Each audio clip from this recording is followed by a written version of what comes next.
Hey. No rules. Let's go, y'all. What's happening, Nashville? What's going on out there? Tighten up! Dude, you're in the full football season. I am, man. We made it through a first week of training camp. I don't know how else I'm supposed to feel. There's a lot going on here. Zone TV, watch the show, Twitter, Facebook Live, YouTube, and Twitch. Twitch, please. Thank you. Dawn Davenport on assignment today. She'll be back on Monday. Zach already in the feed. Steer, I got wings. Yeah, baby. Where do we get that? Why did he write that? Is he bringing them? You know why? Probably because he said that. Is reason being, you know what today is, don't you? Today is... Do your research, y'all. Friday. Right. But today is J. Martin Ramon bring donuts to work day. In a sense, leave them in the studio all day. In a sense, you're right. Those will be gone in 3 hours day. And I'm gonna let Hunk knock them down because there's a lot going on with them. I told got little Hershey Kisses on them and stuff. I started to say Eli Apple. That's not him. It's Alex Apple. Yep. And Pan's going on a marathon tour of radio today. I don't know why Pan's not on our show right now. Yeah, Pan, you should be on here.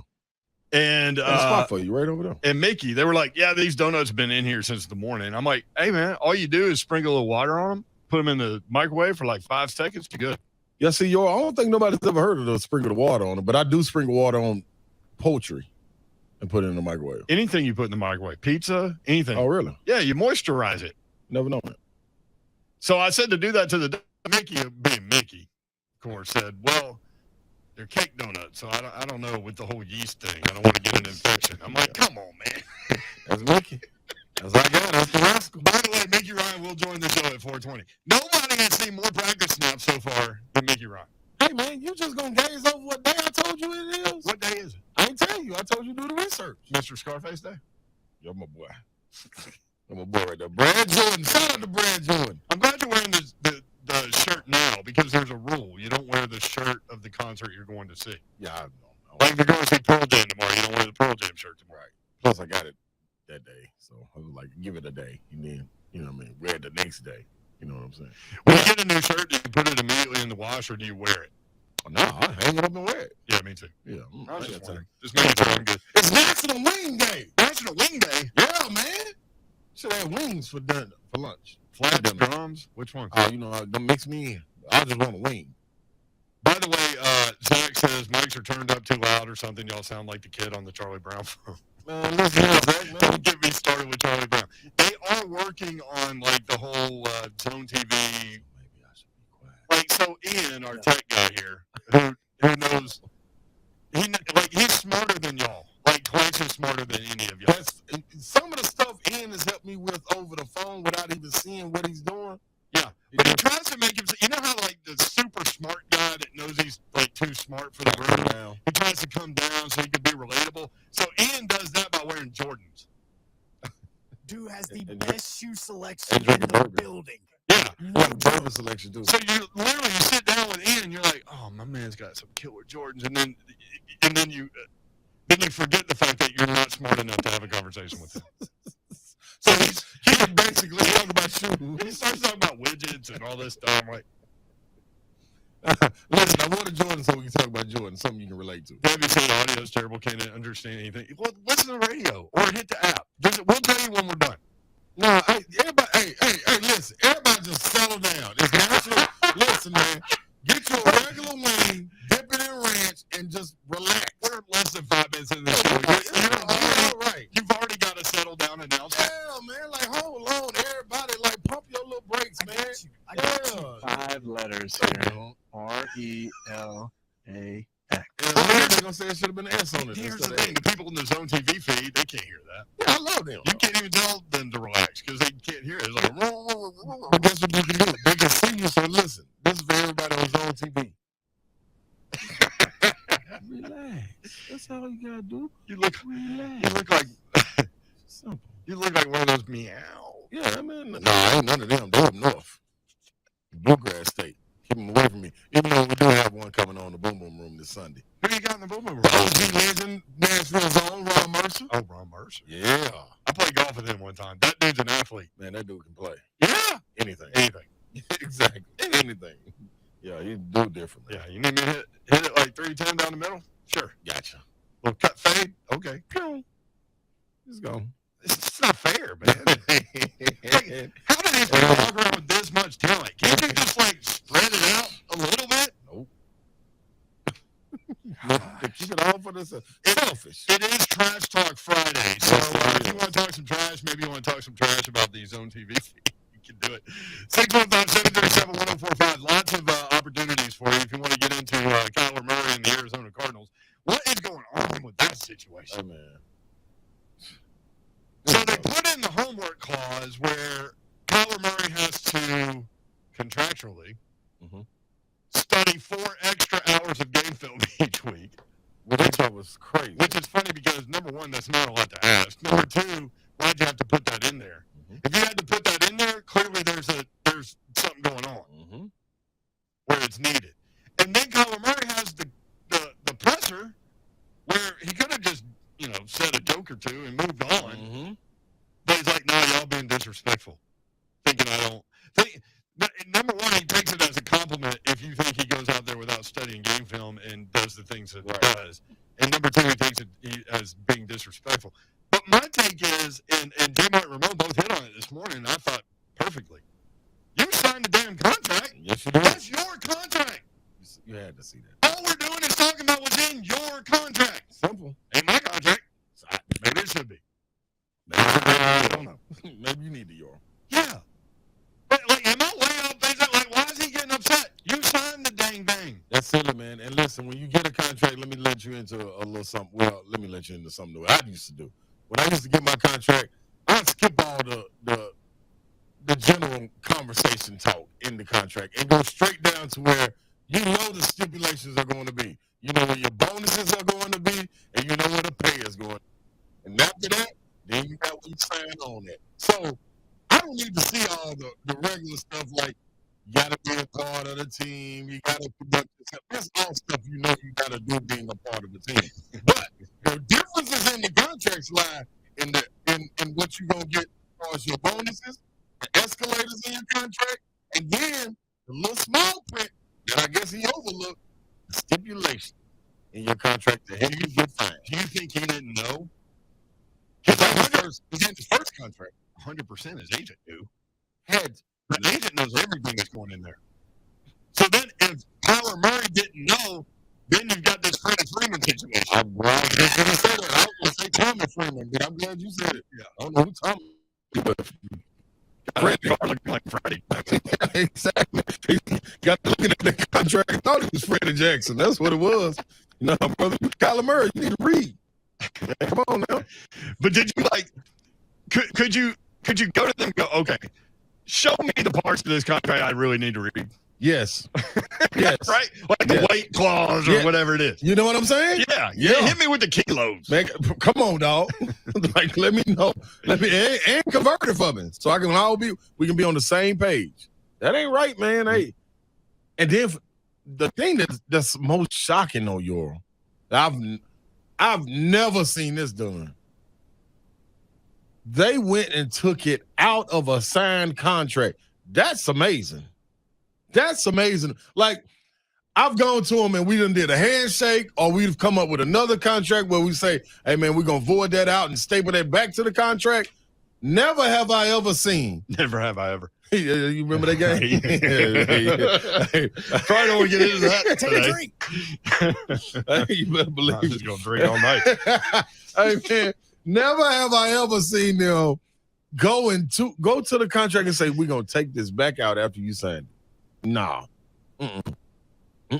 Now, I did have them come to me and say, hey, man, we would like for you to start gaining weight because they saw me getting pushed around. We'd love to see you gain a little bit more weight. I said, nope.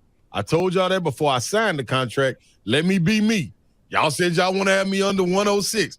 So I'm running around at 99 kilos, 100 kilos. Man, I'm out here little as hell, Nobody knows what the damn metric system is, So I'm out here What's running around. 99 I'm kilos? out here running around at about 238. Oh, you can't do that. I'm just too little. I ain't played that little since high school. Like, man, let me be 255, 250. I'll be cool. You want to play Never Have I Ever? Never have I ever seen Vanderbilt beat Alabama. Drink. I'm serious. When's the last time that happened? I started thinking about it because Alabama has a bad team. They I did. remember watching Vanderbilt and Uh-oh. Alabama. I think it remember was on Alabama. JP Sports. And Bill Marin came in the game to punt. Uh-oh. And he took off. He caught the snap and then took off. He wasn't supposed to. He did it. He took off of the field.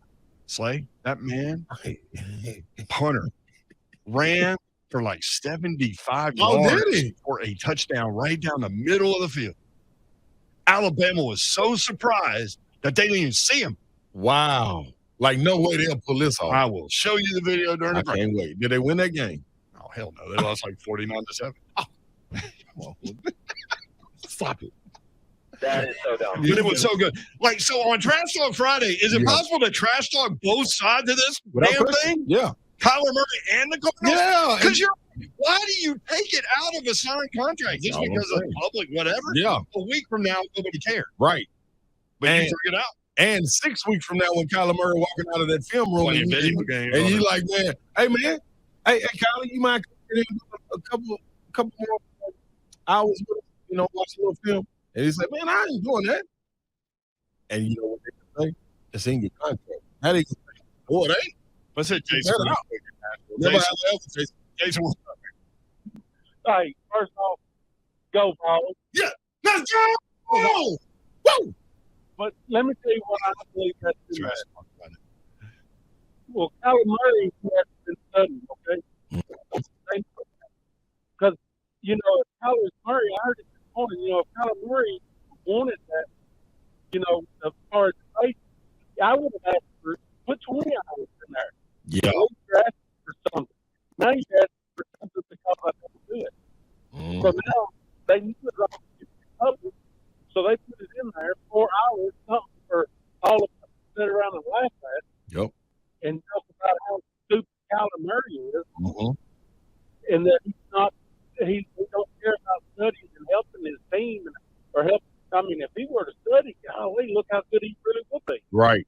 Well, now, okay, the first part of the season, they're going to do pretty good. Look at the record, what they've been doing, 15-7-1, and then 8-7 or something like that. Yep, they just tail off. Yep. Yeah, so that's because Kyler Murray don't study, Mm. and everybody else is. Mm. I like Second that. time around, they got his number. Come on. Yeah. Yeah, once that film get out. That's my whole point. I mean, Let me tell that's you one more time. Yeah. Go Vols. Go. And I mean that from the bottom of my soul. Let's go. You heard my man on Trash Talk Friday. Never have I ever walked around and said not good balls. what? On Double negative. Let the proof pop. you Never. drinking, not drinking. Yeah, I don't know. John says, this could be a great segment. Never have I ever sports topic. That's what we looking for. That's what we looking for. Well, right now we're looking for Greg Cosell, but then Okay. maybe we'll do that. All right, sounds good. It's not a bad idea. I want to Greg ever played Never Have I Ever. I guarantee you. I'm going to guarantee you Greg done played Never Have I Ever. What you think, huh? Will he admit? No. I don't know, man. Greg in the comfort zone with us, I think, man. Corey on It's in Super Bowl. Greg been kind of cool and laid back on it. Ever since our boxing talk, Greg used to, get out there. Greg about 6'4", 6'5", too. Yeah, he's a tall guy. Okay. John said, what did John say? No. Corey said, taking out of the contract makes Kyler thinks he runs things. Go Vols. Hey, that's like how you end it. John Eckel says, button activated. Hey, thank you. Lonzo, Kyler's a beast. He was 43-0 in high school. Yeah, that man crazy. He got on that said he was 43-0. Corey, never have I ever seen Tom Brady choke. He choked against the Titans. Yeah. Oh, yeah, and Well, on the play. But we forgot the fourth down. Logan, he threw the intercept to the pick six that ended the game and ended his run in New England. So Was did. it Ryan Logan, I believe? Logan Ryan. Logan Ryan. There we go. Yeah. Mhm. Dyslexic. No problem. Was it? Two first names, like Mick Ryan. All right, Craig Cosell up next. Retail 104.5 this one.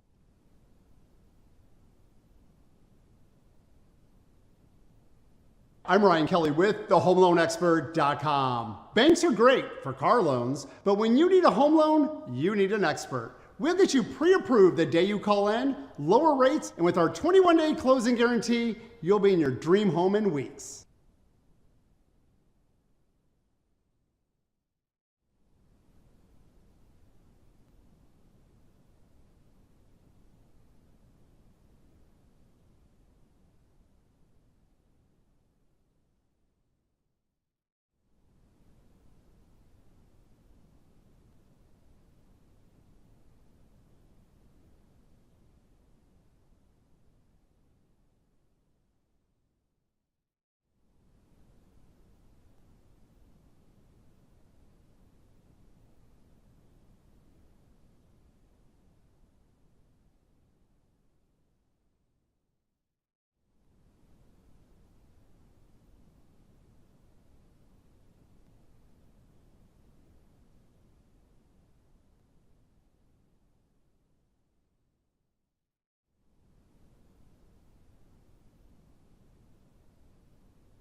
is going in on me and Slay. Because he is a feeble little person, apparently. But that's good. Bring it, man. Bring it. You have tons of options, Mr. Bradford. 3HL1045 The Zone. Brent Doherty, Ron Slay, and you can watch Zone TV, Twitter, Facebook Live, YouTube, and Twitch. Let's go. Our guy, Greg Cosell. Who went off on us, York? Oh, just search out Bradford. He's a very nice and warm and accommodating person. Oh, well, thank you. I like him. Like Greg Cosell. Greg, what's That's up? my How are you? guy, Greg. What's happening, gentlemen? Hey, we were at SEC Media Days, and we met with and talked with Will Levis from Kentucky, and I was very impressed. Now, I didn't see him like drop back and throw a pass, but my man presented himself as an NFL quarterback. Yes, he did. He's a big dude, too. Very, very big. Big hands, too. Yeah, and so I can't remember. Was it you or Don that asked him about like he's got thick thighs. Yeah. It's like, how do you get a suit? He goes, funny that you ask. Like, Yeah. it's really hard to find a suit because, as you said, he's a really big dude. Mm-hmm. So you can't get him on the side. Yeah, he's to me, you know, everybody is obviously going to speak about C.J. Stroud and Young, you know, with Alabama, but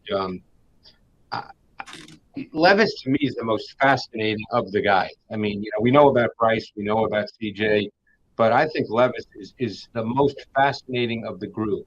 And what will really help him is last year he had Liam Cohen, and he basically ran the Rams offense. So when I watched the tape, I saw a lot of NFL concepts, a lot of high-low concepts, which the Rams are maybe as good as any team in the league. Some people call those levels concepts. They're NFL concepts.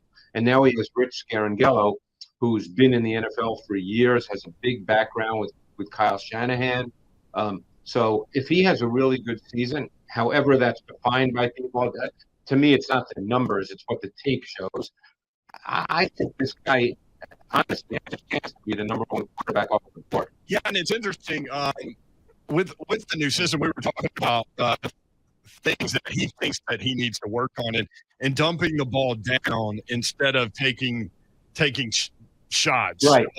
Is something that he's working on, and that the running back position will be utilized in the passing game a little more this year. Yeah, it's funny you say that because one of the things I wrote down for people that see my work, they know when I do my prospect evaluation sheet, I do strengths, weaknesses, transition, and other.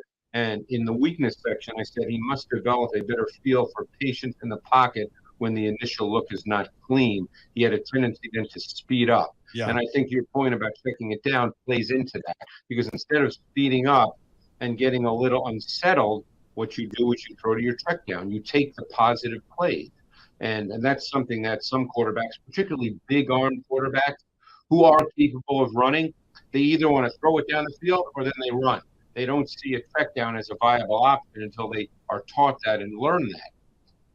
Yeah, and you know, I always wonder this about how you evaluate college players year to year, because Levis is going to run into an interesting situation this year in that everybody knows what he is, right? But he's also going to be without his two starting tackles and his starting center. And Kentucky has had such a good offensive line the last few years that probably will impact some of the things that's going on with him. But he does have a really good running back in Chris Rodriguez. So, you know, it's just interesting to see like the kid at North Carolina last year, right? Like, so he loses his wide receivers and then it looks like a different offense. And so to me, it's like, it's interesting to talk with you about how you evaluate guys year to year. Yeah, and I think not only do they have Rodriguez, but I think they have another back who's good too. Was it Smoke? Is that his last name? I can't remember specifically. But they did have another back, and I think he's still there. And with Rich Scarangello there, coming from the Shanahan background, I know it's anathema in college football these days, but it wouldn't surprise me if you see him under center, if they try to get the run game going, force defenses to play a certain way, and that creates throws. That creates a lot of defined throws for the quarterback. So you're right. The offensive line will be a work in progress. I don't follow recruiting. I don't know who's on their team right now, if they have, 4 or 5 star guys who are going to step in and replace. what they lost, because they did lose a lot, obviously. So it'll be interesting for him. I mean, they were a very, very good team last year. Kentucky is now kind of pretty good in football. I mean, obviously everybody's going to point to the Georgia game. It's funny, whenever I talk about Will Levis, people say, "Oh yeah, you're wrong. Look at the Georgia game." First of all, he didn't play that poorly in that game, but they're just overmatched in terms of talent. Right. And that could well happen again this year. So a guy like C.J. Stroud, coming from that offensive system, like, do you run into things on tape where you have to identify what is paint by number, so to speak, with offense and what is real quarterback talent? Well, I think we know he has talent. It's not a case, Brent, that he doesn't have talent. But it's as many college offenses are. It's highly schemed. It was shotgun. It was no huddle. It defines the reads very clearly. And what you saw with him, and the only concern, not the only, but one concern you do have is it seemed as if all he did was throw from clean, secure pockets. So you have to think, okay, how is he going to handle contested pockets? How is he going to handle throws when there are bodies around him?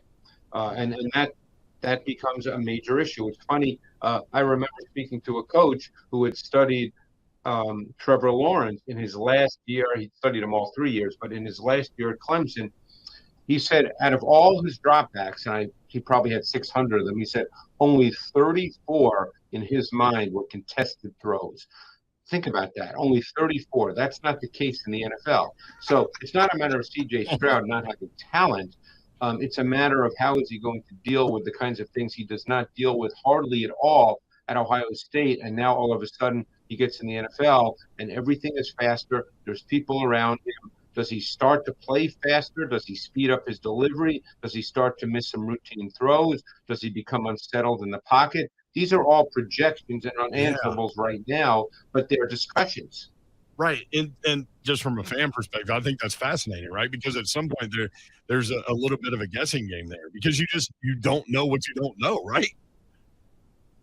Yeah, I mean, in my transition for Stroud right now, there's a whole nother year. Yeah. I said a lot of predetermined throws in Ohio State's well-schemed passing game, which allowed Stroud to be decisive without facing any pressure. And for the most part, Stroud did not make many contested throws out of moneyed pockets. So that's wonderful for Ryan Day and Ohio State. They're trying to win national championships.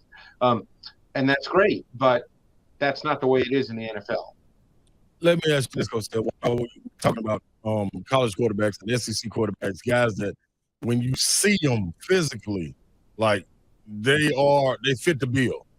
Guy KJ Jefferson. What have you been able to check him out with Arkansas? I haven't looked at him yet. He was actually next on my list, but I had to do some NFL work. So I haven't gotten to him yet. I've seen him on TV because I watch the SEC all the time. And he is a big physical kid. He was a big time recruit. He was out of Mississippi, not Arkansas. Right. He's a dual threat quarterback. He obviously can run and he's got great size and he can throw the ball. But I don't know enough about him at this point from a tape perspective. I know what his background is, but he was my next guy. I just haven't gotten to him yet. Greg, I can't wait to hear what you say about him. Listen, he sat down at the table with us. He looked like a defensive end. Yeah, he's another guy that's a big dude. Not as big though as Anthony Richardson, is he? You know what? Or is he? Yeah, Greg. Now he's thicker than Anthony Richardson. On site, I'm gonna go with KJ, man. Yeah. Anthony Richardson looks a little more lean to me. You know what I'm saying? Okay. KJ looks bulky, like God, it's a big dude. I know Richardson is listed at 6'4", 240, and I did watch him, and I think we did discuss him. Yeah, we did. That guy is a little freakish. Yeah. Jefferson, from just seeing him on TV, he's not as freakish as Richardson. Richardson is probably going to be the most fascinating quarterback in college football this year from an NFL perspective. Wow. So what have you seen on tape from him? I think I missed that day, actually, when you guys talked about that. Yeah, well, don't forget, he only had about 150 or 160 plays all of last year because they had Emory Jones, who was a big-time recruit who did not work out, and he has since transferred. So now Richardson is the guy, and he will get people excited, Brian. I mean, his athletic and physical profile is tremendous. I mean, he's freakish. He's not a nuanced player by any means, but he can run for a kid that big. He's an easy, effortless thrower. He can flick the ball. He throws with a balanced, sturdy lower half. He's got a firm base. His feet are planted. He's a natural thrower of the football. I would say overall, there's pretty good sequencing in his delivery. I thought he used his core. I thought he transferred his weight. I mean, there's a lot to like. He just has very, very little experience, and therefore won't be particularly nuanced in how the position is played. But he can run too. I mean, he had some runs last year. I know you guys watch the SEC. Yep. He's got some runs last year for a man that size that were really, really impressive. Greg Cosell with us on 3HL. So a lot of talk about Kyler Murray, obviously with this contract and the team wanting him to study outside the facility more, and now they took it out of his contract and he felt disrespected, all these things. On the field, Kyler Murray, what does the tape show? Strengths, and what does the tape show in terms of what he could do better? I mean, Kyler Murray is, the way I'd answer this, because, he's been big news this week.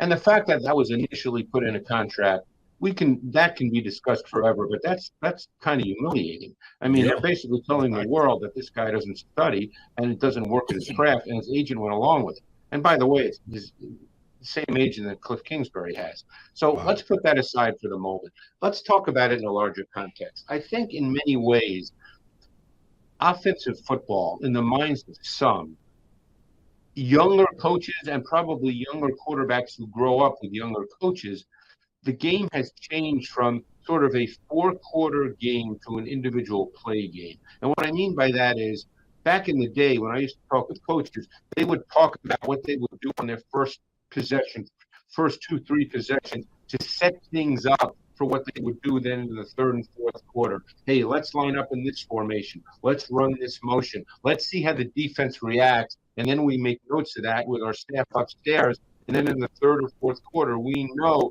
that when we call that same motion, that we know how the defense is going to respond and we can defeat it. That was the way the game pretty much had been played for years and years, the way coaches thought.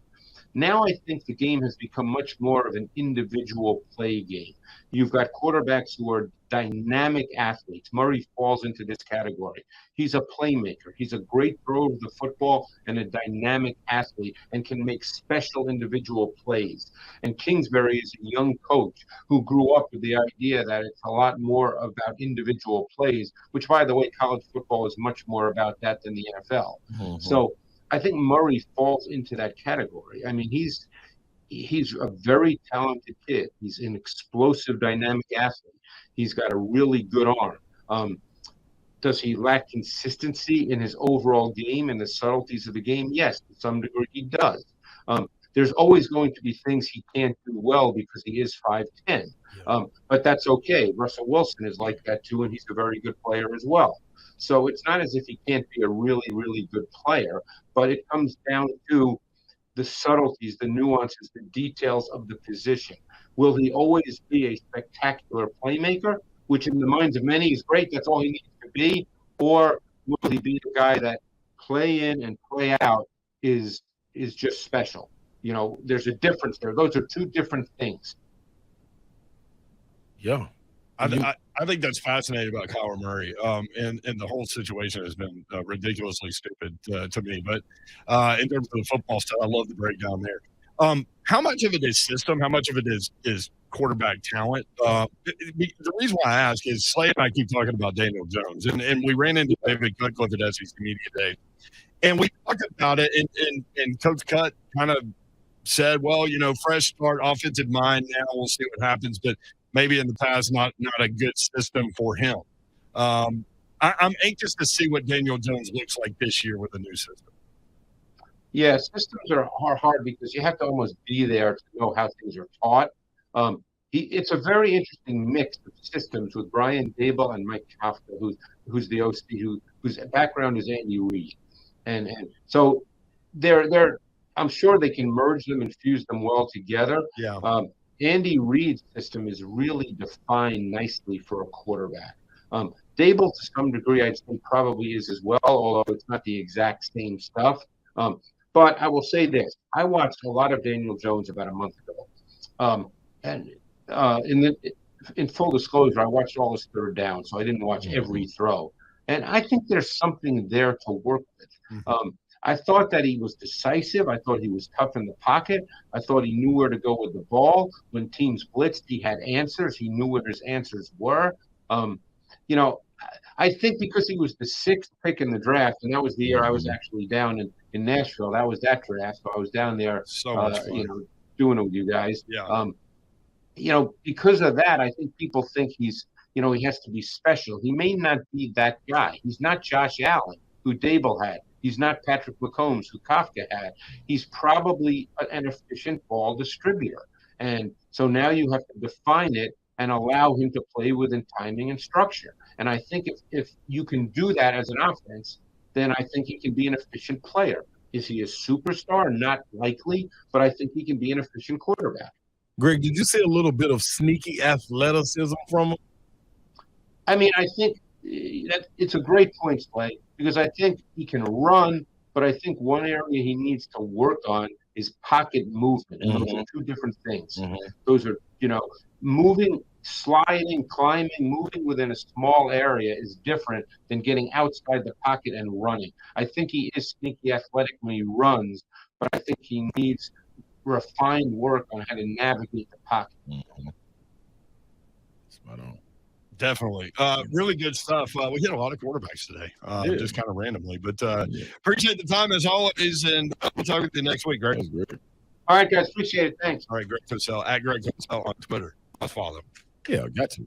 Well, when they get rolling on the ESPN, I mean, they just break it down. All right, more 3HO coming up. It is Trash Talk Friday, 615-737-1045. Who do you think the best college football quarterback is going to be? Me. Next year. It might be Ron Slay. It might not. We'll talk about it next 3HO 1045 The Zone. June 30th, 2021, the NCAA says, hey, if you're a booster, you can't talk to anyone. And then on July 1st, it's like, go ahead, DM them, do whatever you want. Open season. Yeah, do whatever you want. Nope, doesn't. They can sign a contract, but guess what? The guy says they take a deal, and then like, oh, I'm no longer playing for Tennessee. You can't stop them if they want. That's the weirdest thing, right? Yeah. Like as a lawyer, what do you say when you're like, okay, you're going to give him money, you're going to agree to terms, and then it's like, oh no, but he can't. The condition is you can't say that a condition is you're being at the school. What? Yeah. The next day he goes, all right, I'll take my $8 million. Like it just doesn't make sense, and I think it's not going to make sense in the future. I think the SEC and the Big Ten, they're going to be the ones who are going to be paying the players. Right. Like everyone gets $300,000 or whatever it is, and it's going to be what it is. But like, I mean, you look at Tennessee, and it's like, well, what does it take? Is it going to take? If they're spending the money they're allegedly spending, and then like they don't have a great year, are they going to spend that same amount of money again? Right. And from a coaching perspective, like this quarterback over here signed an $8 million NIL deal, but I found out that he's not as good as this guy. Good luck in your locker room, right? Yeah.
stumbled onto a little segment, Never Have I Ever. And I said, it's just kind of joking. Seeing Vanderbilt beat Alabama. Oh, there we go. Clay Phillips on Twitter said 1984 anchored down, which is true. 1984. You are absolutely right, too. So working on, 38 years? Yeah. So they haven't beaten Alabama. They've beaten Alabama one time. Vanderbilt's beaten Alabama one time since 1969. That's one time in my life, and I'm not a young man. That's real. So I mentioned Bill Marinangel, punter for Vanderbilt, 1996. He took a fake punt down 14-9 in the second quarter on the road. Took a fake punt, 81 yards for a touchdown, right up the middle. Rolling, too. Showed Slade during the break. That man was rolling. For a large portion of that run, nobody in Alabama even knew he was running the ball. Didn't. They were just running down the field next to him. Maybe 3 people at the end of it still knew. We're like, where the ball? It's in the end zone. 81 yards. Hey, man. So they took the lead right before halftime, and then they ended up losing 36-26.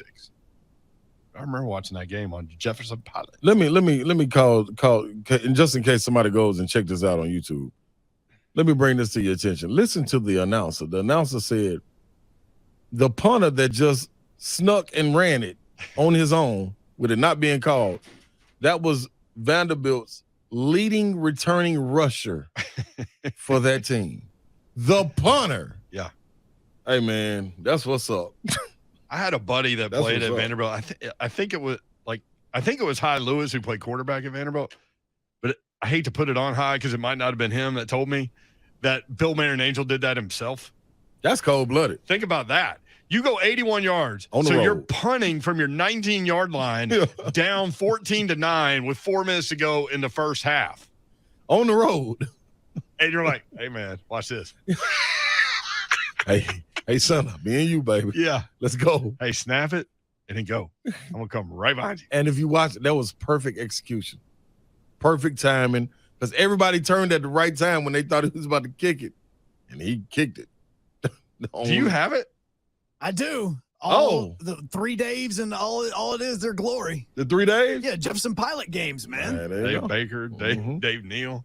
All right, what you got? Dave Elliott. Dave Ragg. But it will be 4th and 5. Bill Marinangel, senior from McHenry, Illinois, really has yet to live up to his reputation. Oh! Ouch! Here it comes. Good time to do it now. No! Michael Fagan dropping back deep. And a fake, and Marinangel right up the middle. Look at that. Look at that. Marinangel still going. This one goes 81 yards. Unbelievable.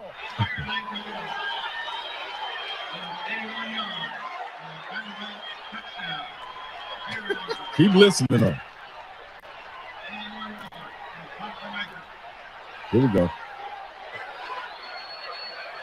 Now remember, this is the leading returning rusher on the Vanderbilt roster. Okay. Although he ran for a total of 34 yards last year, 81 yards, almost. Come on, man. Bill Marinangel. That's got to be the longest run ever by a punter, doesn't it? How do you even check that? That's got to be the first time in history in college football that the punter is your leading rusher that's returning. And he only rushed for 34 yards, y'all. 34 yards. Hey, all right. It's Trash Talk Friday, though. Never have I ever seen a punter run 81 yards for a touchdown, except I have. You can't drink. I can't drink either now. I can't say I've never I wish seen I that. could have. Wow. I wonder what Bill Marinangel's doing right now. Call him. Yeah, I mean, he's probably in Nashville, don't you think? Bill, hey, please call in 615-737-1045. You've got to tell us what was on your mind. And what did you think? Because, listen, anytime you go through a situation like that, you always kind of think at first, what could happen if I don't get this? Like, what if I go and it's only a 2-yard gain? He could have literally had his head knocked off his body. Oh, my gosh. And then Alabama picks it up, runs it in the end zone. Yeah. The head and the ball. But it worked. So what did you think when you were moving? And then I want to know, what's his time in the 40?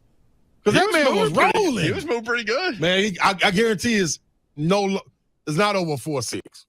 I guarantee at that time, and everybody remember they 40 times, he didn't run over 4.6. That man was floating, man, going down there. That's all right right there. That is all right. I think yeah, Derek. Oh, he said stick that boy running back. He good, huh? Yes, that's what I'm saying. He the leading rusher, returning. He get 34 yards in what, 12 games? I just looked him up on Facebook. I think he lives in McHenry, Illinois. Let me hit my boy up. I have one mutual friend with him, Vince Wyatt. Vince, call him. You got the number, Vince. You got the number. I mean, weird and wacky things that have happened in SEC football. What's going to be weird about this year? When Missouri goes to Rocky Top. And does what? Get blasted by 50 again. Well, I mean, that's not weird. It'd be weird if they went to Rocky Top and beat Tennessee by 50. Yeah, well, that ain't happening. Let me think. I think Mississippi State could beat some people. You got an upset already? You got somebody on upset alert? I'm just trying to think of teams that might be difficult outs on Saturdays. Like South Carolina is a popular team that people are saying that'll have to be dealt with. I'm agreeing with that. But I think Mississippi State may be on the other side. 74% completion percentage. I can never get a grasp on the Pirate, though. That's my only problem. I can never grasp the Pirate and what he's going to do. Like Coach Mike Leach is just different. And then sometimes the guys come, like last year when betting with them, it would be games that they would come out flat. And I'd be like, what are y'all doing? But I go make an in-game bet, and before you know it, here come that air raid. And they done pulled within 7. And then they can still lose by 21. Like, they do some wild stuff, man. But I can't wait, man. I'm hyped up, man. Titans practice got me hyped up. And guess what, I'm going out there next week. I'm going out to the Titans practice next week. All right. Joe Hunk was there today. It's like, all right. What you gonna do when you Joe go Hunk, out there? Joe Hunk goes to Titans practice. He sends this text to us. Kyle Phillips is tiny. Oh my Yeah, God! out of he's nowhere so though. tiny. Like, I didn't even know you were going. I kind of made the decision like literally Well, like Dawn- 7 o'clock last night. Dawn went 2 days ago without telling anybody. No, she told us. She didn't tell us? Yes, she did. I don't remember. You ain't listen. But Probably true. I was seriously watching the wide receivers, and I was standing beside Rhett B, and I went, "Hey, who's number 18?" He went, "That's Kyle Phillips." I was like, "Dude, I thought that was a kid." Like, I mean, he was tiny. Somebody get that kid on the field. I seriously did. Like, I was like, "That kid's so tiny." Now we were on the other side of the field, but I'm just like, See, that might have been it. Because guess what? Ramon said he ain't small. He said he been around small receivers. Kyle is around bigger guys. Yeah, because he ran the route that I watched him run was right after Bobby Trees ran, and I was comparing him to Bobby Trees and to Treylon Burks, and I went, Treylon Burks is huge. I was like, he's small. He is so small.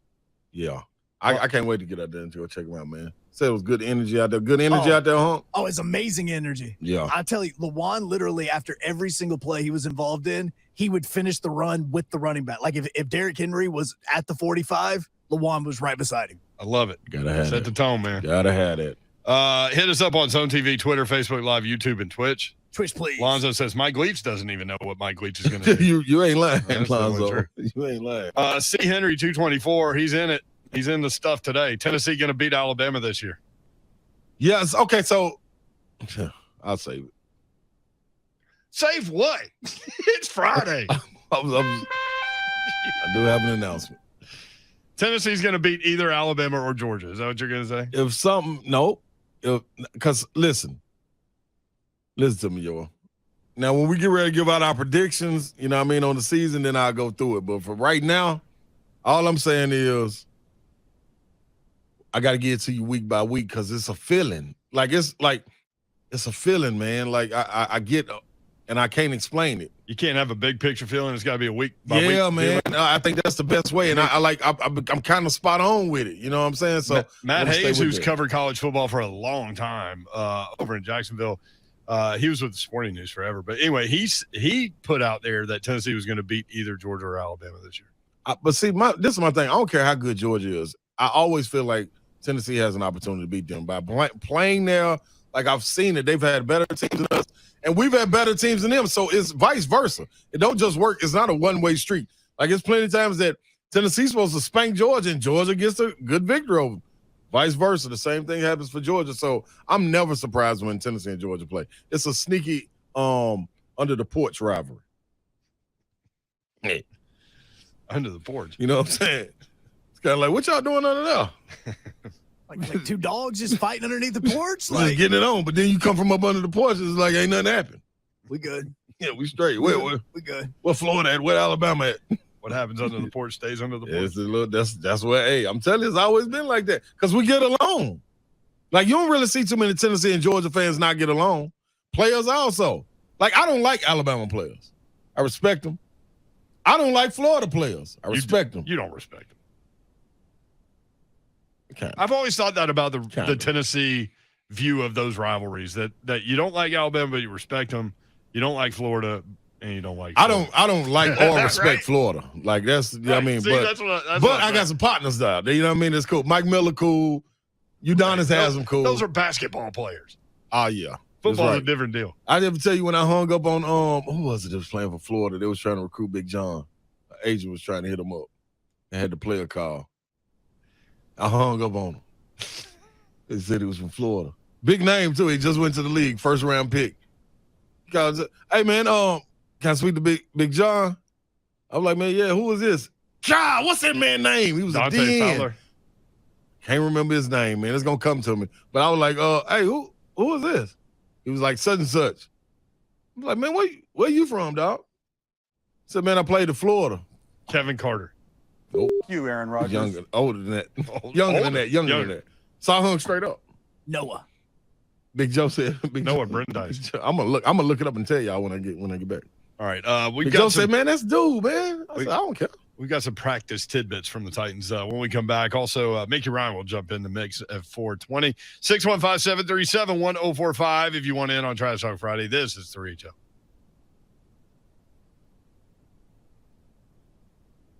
Hi, I'm Ryan Kelly. Is it time for some updates around the house? Last year, our average client received over $52,000 with a simple cash-out refinance. Let's make those home remodeling projects a reality. Start now at thehomeloanexpert.com.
station for your Tennessee Titans and home to 3HL. This is 104.5 The Zone.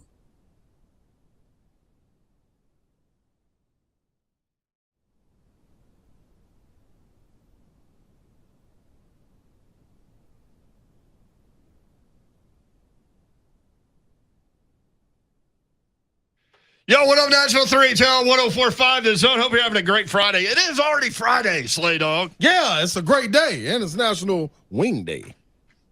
Right here. What you know about that? I know. I wish I had some wings. I do. You got some leftover donuts if anybody wants some. Nope, those are going to be mine. 10 Music Circle East. Come by and see us. You can have some leftover donuts. Who brought the donuts in, J-Mart or Ramon? That's a good question. Or Shafe?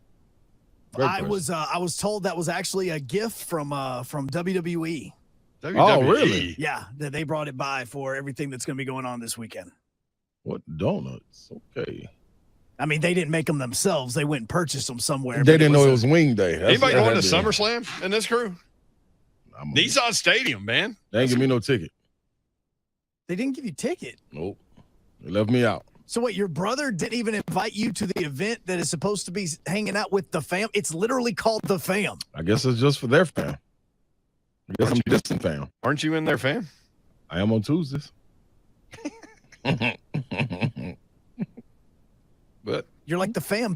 Like you're the inner circle of the inner circle. Mm-hmm. Well, SummerSlam coming up. I know a lot of y'all are going to be out there having a good time. There's a lot of wrestling going on. That's gonna be fun. I got Jeff Jarrett's a busy man, boy. Oh, there he is. Yeah, him versus Ric Flair coming up on Sunday night. No, they're talking smack and everything. I love it. Yeah, Ramon Foster into the Zone TV chat. He's on YouTube. You can watch the show live there, Facebook Live, Twitter, Twitch. Twitch, please. Joseph, are you going? No, I am not. I'm heading to the beach. You going to the beach? Yes. Oh, you okay? You on assignment? I am on assignment for the next week and a half. Turn. Week and a half. I mean, it's good Lord. It starts tonight at 6. And after that, I'm not going to be back until the following Monday. Jeez. That's a long assignment, man. Bro, it really doesn't start at 6 because you got to drive home, which is like 2 hours. I know. For those that don't know, Hunk lives in Alabama. Hour and a half each way. Woo. When my wife drove up to see the first pitch on Wednesday night, she rode home with me because she rode up here with my dad. She wanted to control the radio. It's like, hey, let me listen to what I want to listen. I said, you're not driving? Yeah, this ain't your show. Driver controls the radio. Absolutely. Do people not know this? Absolutely. My son was watching his iPad in the backseat. He didn't care. My wife's like, put on some music that I like. Nope. This is about me right now. I'm the one trying to stay awake at midnight, trying to drive home. Yeah, that's right. All right, so the Mega Millions jackpot. By the way, Ron Slay is on this show. Did we not illustrate that fact? This kind got no root. This kind got no root. No root. No root. No root. No root. Good old Why you got the Rocky Top intro going today? I feel like today is just a good day to have the Rocky Top feeling. See, this is one of those questions. I asked Slay. Slay doesn't answer. He just looks at Hunk. He looks at me like, I don't know why he did it. That's where you pass the question without even saying anything. I'm preparing Slay because coming up in about 3 to 4 weeks, this is going to get him jacked because Tennessee's going to be playing the next day. So the Mega Millions is at $1.28 billion. Goodness gracious. $1.28 billion. Man, see, when they get like that, man, you might as well just let one of these states win it and they just disperse it out in the state, man. Just let everybody in the state. You feel me? So whatever state, wherever it's drawn. Just disperse. It's not a bad idea. If I won, I'd buy an island in the Bahamas. I invite y'all. Oh, okay. I'll be down there by Tyler Perry and who's that weird guy that plays the Pirates all the time?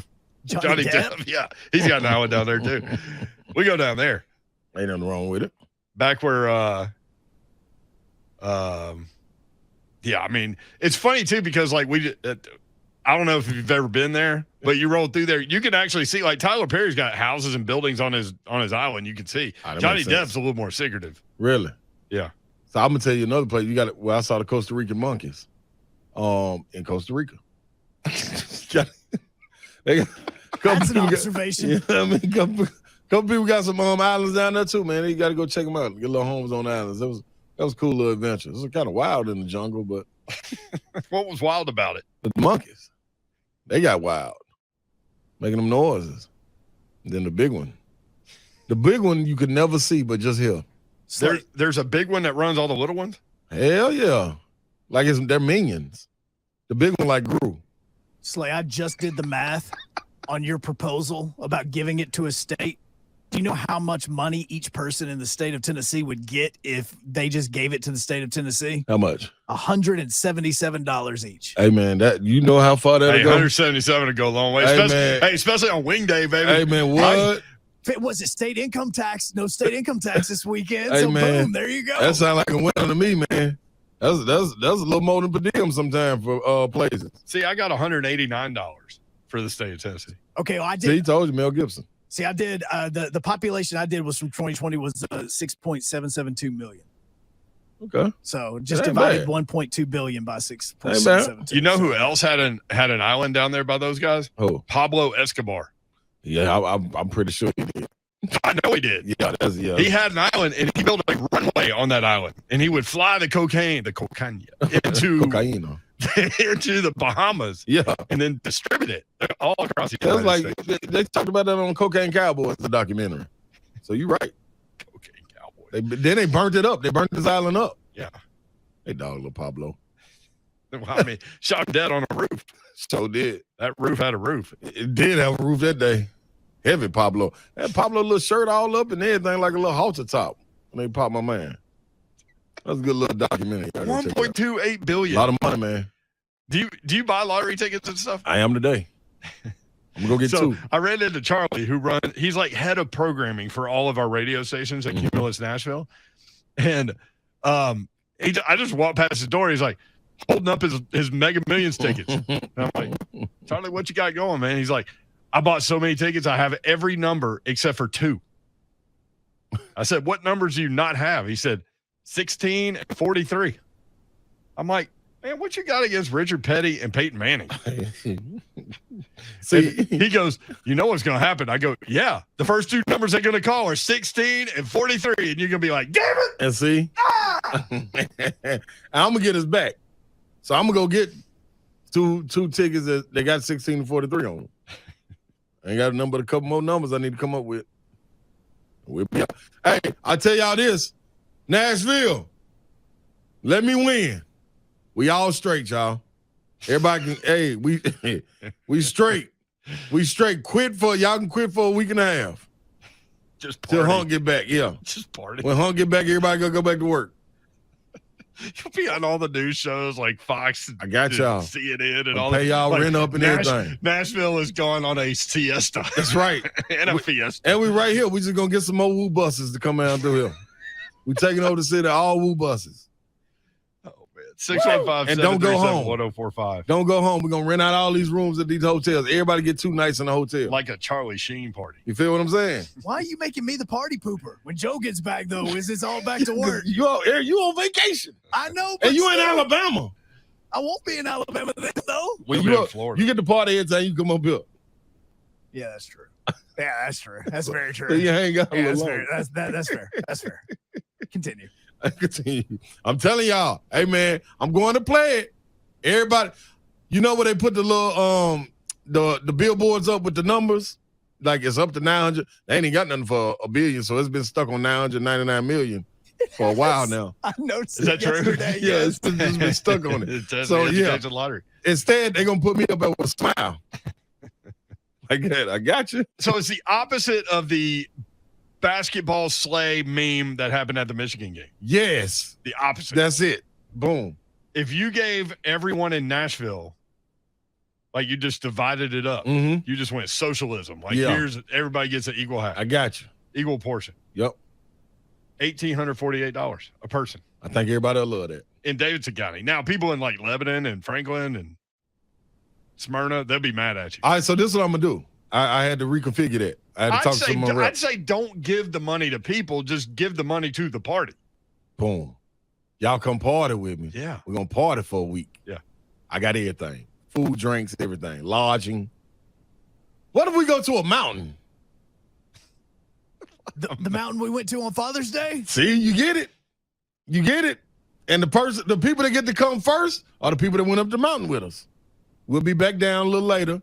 Y'all wait at Coach Mack house until we come get the rest of y'all. What you think about that, Yor? I love it, man. Well, let's roll. I'm going to play it today. I'm going to go buy some tickets, too. The shirt I have on says the world is yours, so I can do whatever I want to. I'm going to get it. 615-737-1045 if you want in. Let's take John in Clarksville real quick. John, what's up? Well, guys, Ron, not getting to go to the match and all. Your brother, I mean, you know, I think you realize his brother-in-law played football for me at Springfield. Oh, yeah, Josh. Yep. Yes. Is Josh going? Did. Yes. Oh, yes. man, they done left me out. And yeah, you need to call Josh. Yeah. He'll get that crap straightened out. I got to go over Ramon's head on this one. You're right. Glad John fixed himself there before. Had to dump him. All right. Crap. All right, John. See you, man. Drew in the borough. Drew, what's up? What up, Drew? Drew, you want 1.28 billion? Drew, hang on. Haley in Spring Hill. Haley. Hey, so you guys are talking about the lottery, and I've been playing for weeks now because I'm determined for somebody to win this. Yes. And I just want y'all to know that you better watch out, because if I do, Vanderbilt NIL money, it's on. Oh. They're getting it all. My goal is to back up what Barkley said when he embarrassed us all a couple weeks ago, saying we're going to be the best country in the team in the country someday. So that's my goal. I like that. You know. Haley just gonna buy all the players for Vandy. I like that. Haley, is it okay? Could you sign me on as like some like equipment manager or something? Advisor. Yeah. You're going to have to drop some of those remarks you make. Oh, if so. You got to sign a contract there. Oh, yeah. Have Slay sign a contract where he can't say go Vols. Oh, that's going to be tough, Haley. And he can't say candy. I don't support that, but he can still be a VFL, but he's going to have to quit hating my candy so much. Thank you. Haley, I hope you win it too. See, that's what I'm talking about. I like that. On Trash Talk Friday, she gave me some props. Thank you, Haley. Thank you. I feel a lot much better. And if I do, we got to chug a beer together. Oh, and a funnel. You up. Hey, I don't think anybody needs to win the Mega Millions for that to happen. Yeah, I'm ready to shotgun at all times. Thank you, Haley. Hey, have a good weekend. Bye. You too. She's going to be the NIL queen. I tell you what, let me win it. And we're going to have the bills lined up and down Broadway, and everybody just get to go pick up a one bill. It's going to be the biggest. It's going down in the Guinness Book of World Records. The what is it? The most members ever shotgun in a bill. Right here in Nashville, baby. Yeah, everybody with it? Thank you, huh? Yeah. God ain't got no roof. Yeah, huh? The Chunkathon. Lottery ain't got no roof. That's right. Lottery ain't got no roof. The Chunkathon. That's Mega right. Millions. Coming home to One Nashville. shotgun, baby. All right. Mickey Ryan on his way to Arkansas. We'll check in with him next on 104.5 this week. Hi, I'm Ryan Kelly. Thinking you need a big down payment to buy a house? Well, you don't. So stop searching for the money. At thehomeloanexpert.com, we can get you in the home of your dreams with no money down. Get pre-approved today at thehomeloanexpert.com.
Tell 104.5 The Zone. Brett Doherty, Ron Slade, Don Davenport on assignment. Joe Hunk producing. Joe Hunt going on a week and a half vacation. I'm going on an extravaganza. Absolutely. You're going to be like Jake and Brentwood, man. You're going to be dying to come back. Yeah. No, you're right, Mom. I tried to ask my wife. I was like, hey, can I go golfing? Like, can me and my son go golfing just for the heck of it? She's like, no, we went to go to the beach. We're going to the beach. I'm like, we're there for 7 days. You better figure it out. Huh? What's 3 hours? Mm-hmm. 3-hour tour. Gilligan, just ask Gilligan. That turned into a lifetime. Yeah. By the way, that island's in the Bahamas, too. It's funny. Where's Dawn with her Matrix? Yeah. This is all a part of it. Yeah. Mickey Ryan out there somewhere on the interstate. Mickey, what's up? How are you, man? I'm just staring at everything that there is to see in the middle of nowhere. It's good times.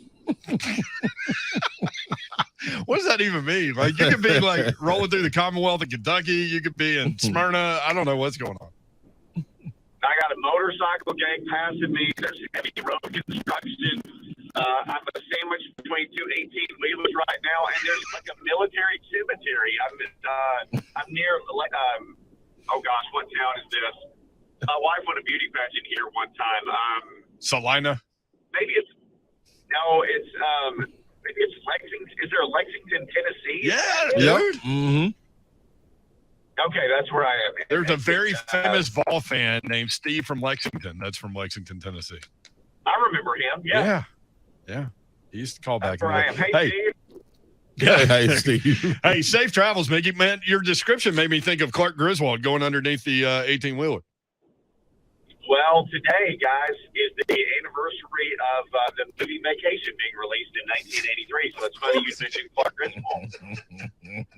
Matrix, baby. Good Lord. All right. Nobody goes to see more practice snaps than our guy, Mickey Ryan from Blaine and Mickey. What were your day 3 observations, just big picture? Well, yesterday was a jog through. So I was like a thirsty man wandering in the but jogging, and they needed like a period of one-on-ones, and they had just guys going at each other, and they had a 7-on-7. They had like 3 team periods. I mean, it was just hot, steamy action, wall to wall today. When I got done, I was looking at my notes, and I was trying to like see whose names I had written down the most, and Treylon Burks is the name I continue to write down. Really? And Chico Conquo is the name that I continue to write down. And it's not like some of the stuff that he did in OTAs where he was just like running away from people sometimes. Like he's running routes and there's some nuance to what he's doing. And we had him on Blaine and Mickey today. And I was like, the first time I saw you, I had this observation, like the bottoms of your legs are the size of the tops of other people's legs. And the tops of your legs are like waists, like other people's waists. And then I asked him, where do you buy pants? And so he gave a very detailed answer, like he can't just order pants. He has to go in and try them on. That made me think, I know this is a detour, but I'm probably about to go through one outside Jackson because there's construction. Like, where does Ron Slade buy pants? Where do you buy pants? You know what, Mickey? I don't know. See, Chig said, you didn't say this, but Chig's answer was a good one. He started laughing. He goes, literally, man, that's a funny question because it's hard. It's hard to buy pants. It is. Like you stumble across them and you just buy pieces. That's a couple of rookies. Names who came up, Treylon Burks and Chico Conquo. Now they're going to get into to put the pads on Monday, and we'll see what happens, but I've been impressed with Ryan Tannehill so far. He hasn't thrown an interception, at least not that I've seen. I don't think he's thrown one. And, the defense still had some moments today, like Harold Avery had the thing that would have been a sack but wasn't.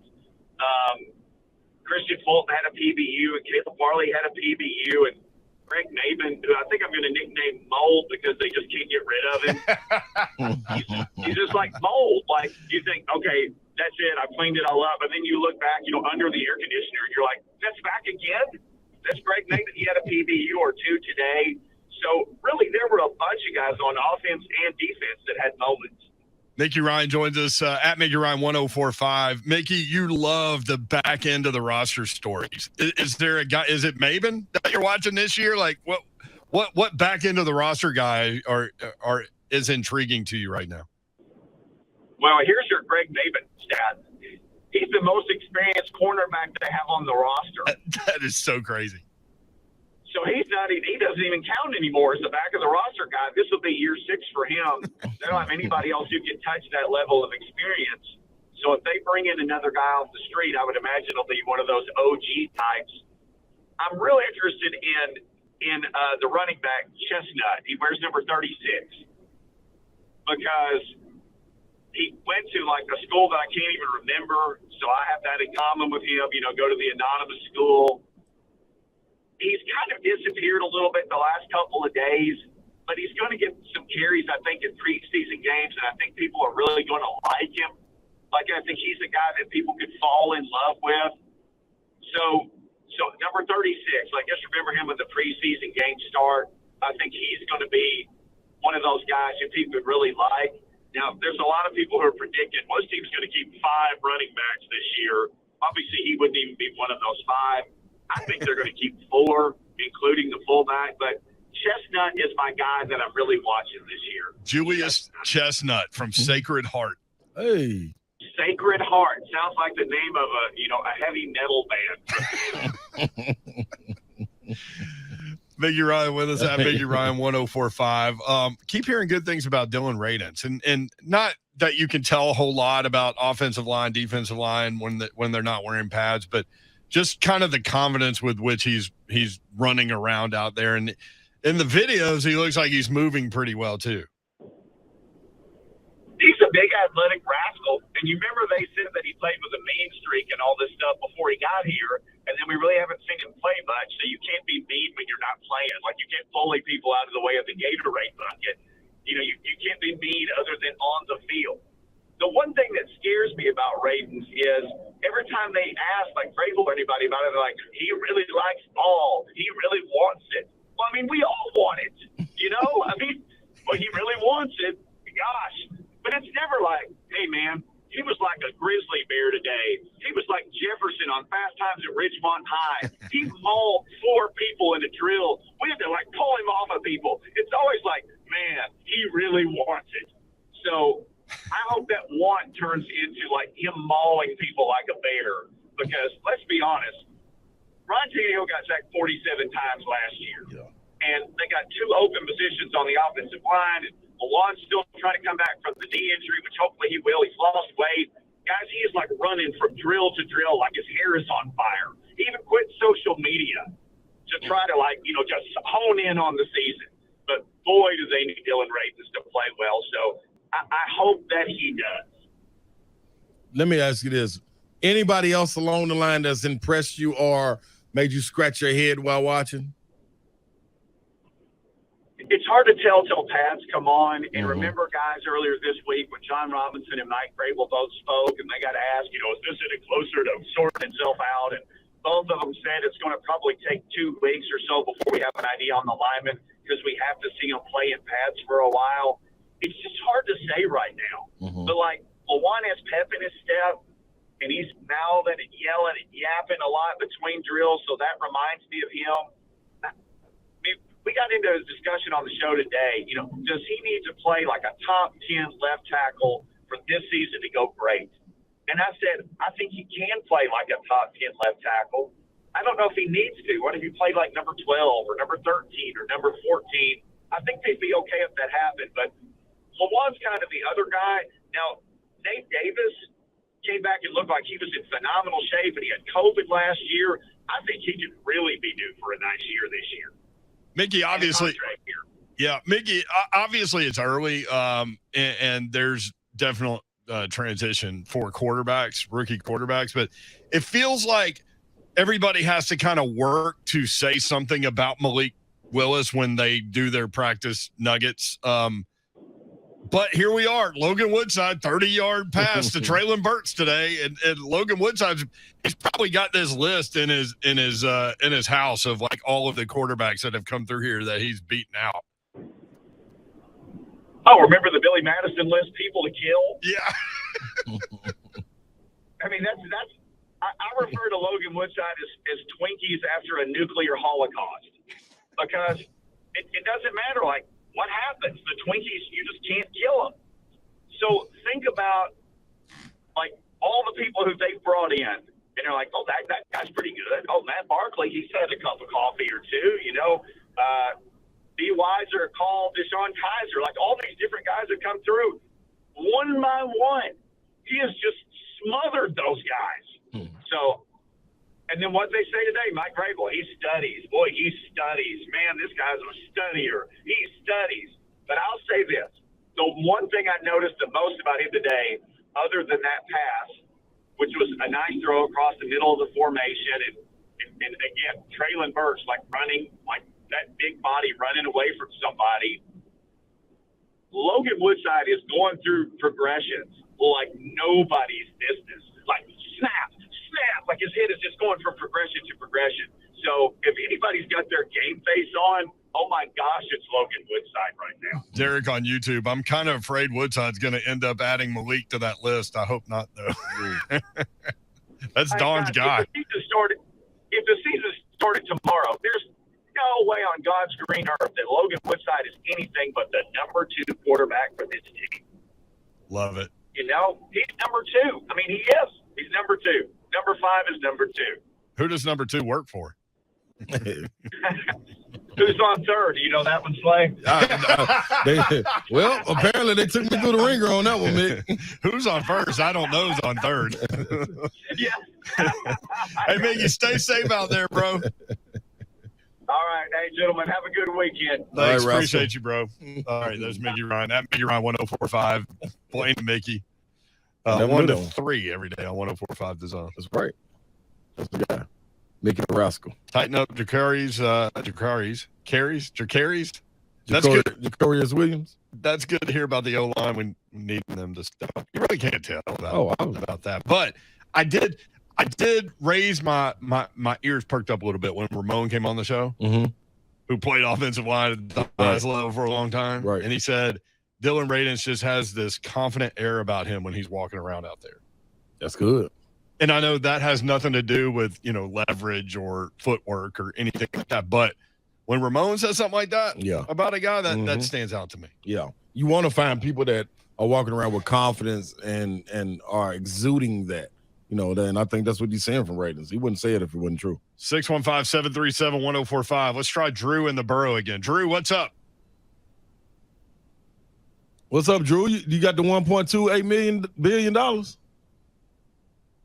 Drew sleep. Somebody wake Drew. Drew, I hope you in the Tesla. It sounds like, is he in the hospital with the? It do sound like it. Drew. Somebody get Drew mouth to mouth. Stat. Mouth to mouth. Yeah, they gotta bring him back. No, at this point it's the things. The paddles. shots. The paddles, yeah. The paddles. I think that's what they call him. Defibrillator. Defibrillator. See, that's the real word, but they call them the paddles. Do they? Yeah, get the paddles. I thought the paddle get you paddled. 615-737-1045 at 3HL 1045. Got some more day 3 observations from some people for you when we come back. 3HL 1045 The Zone.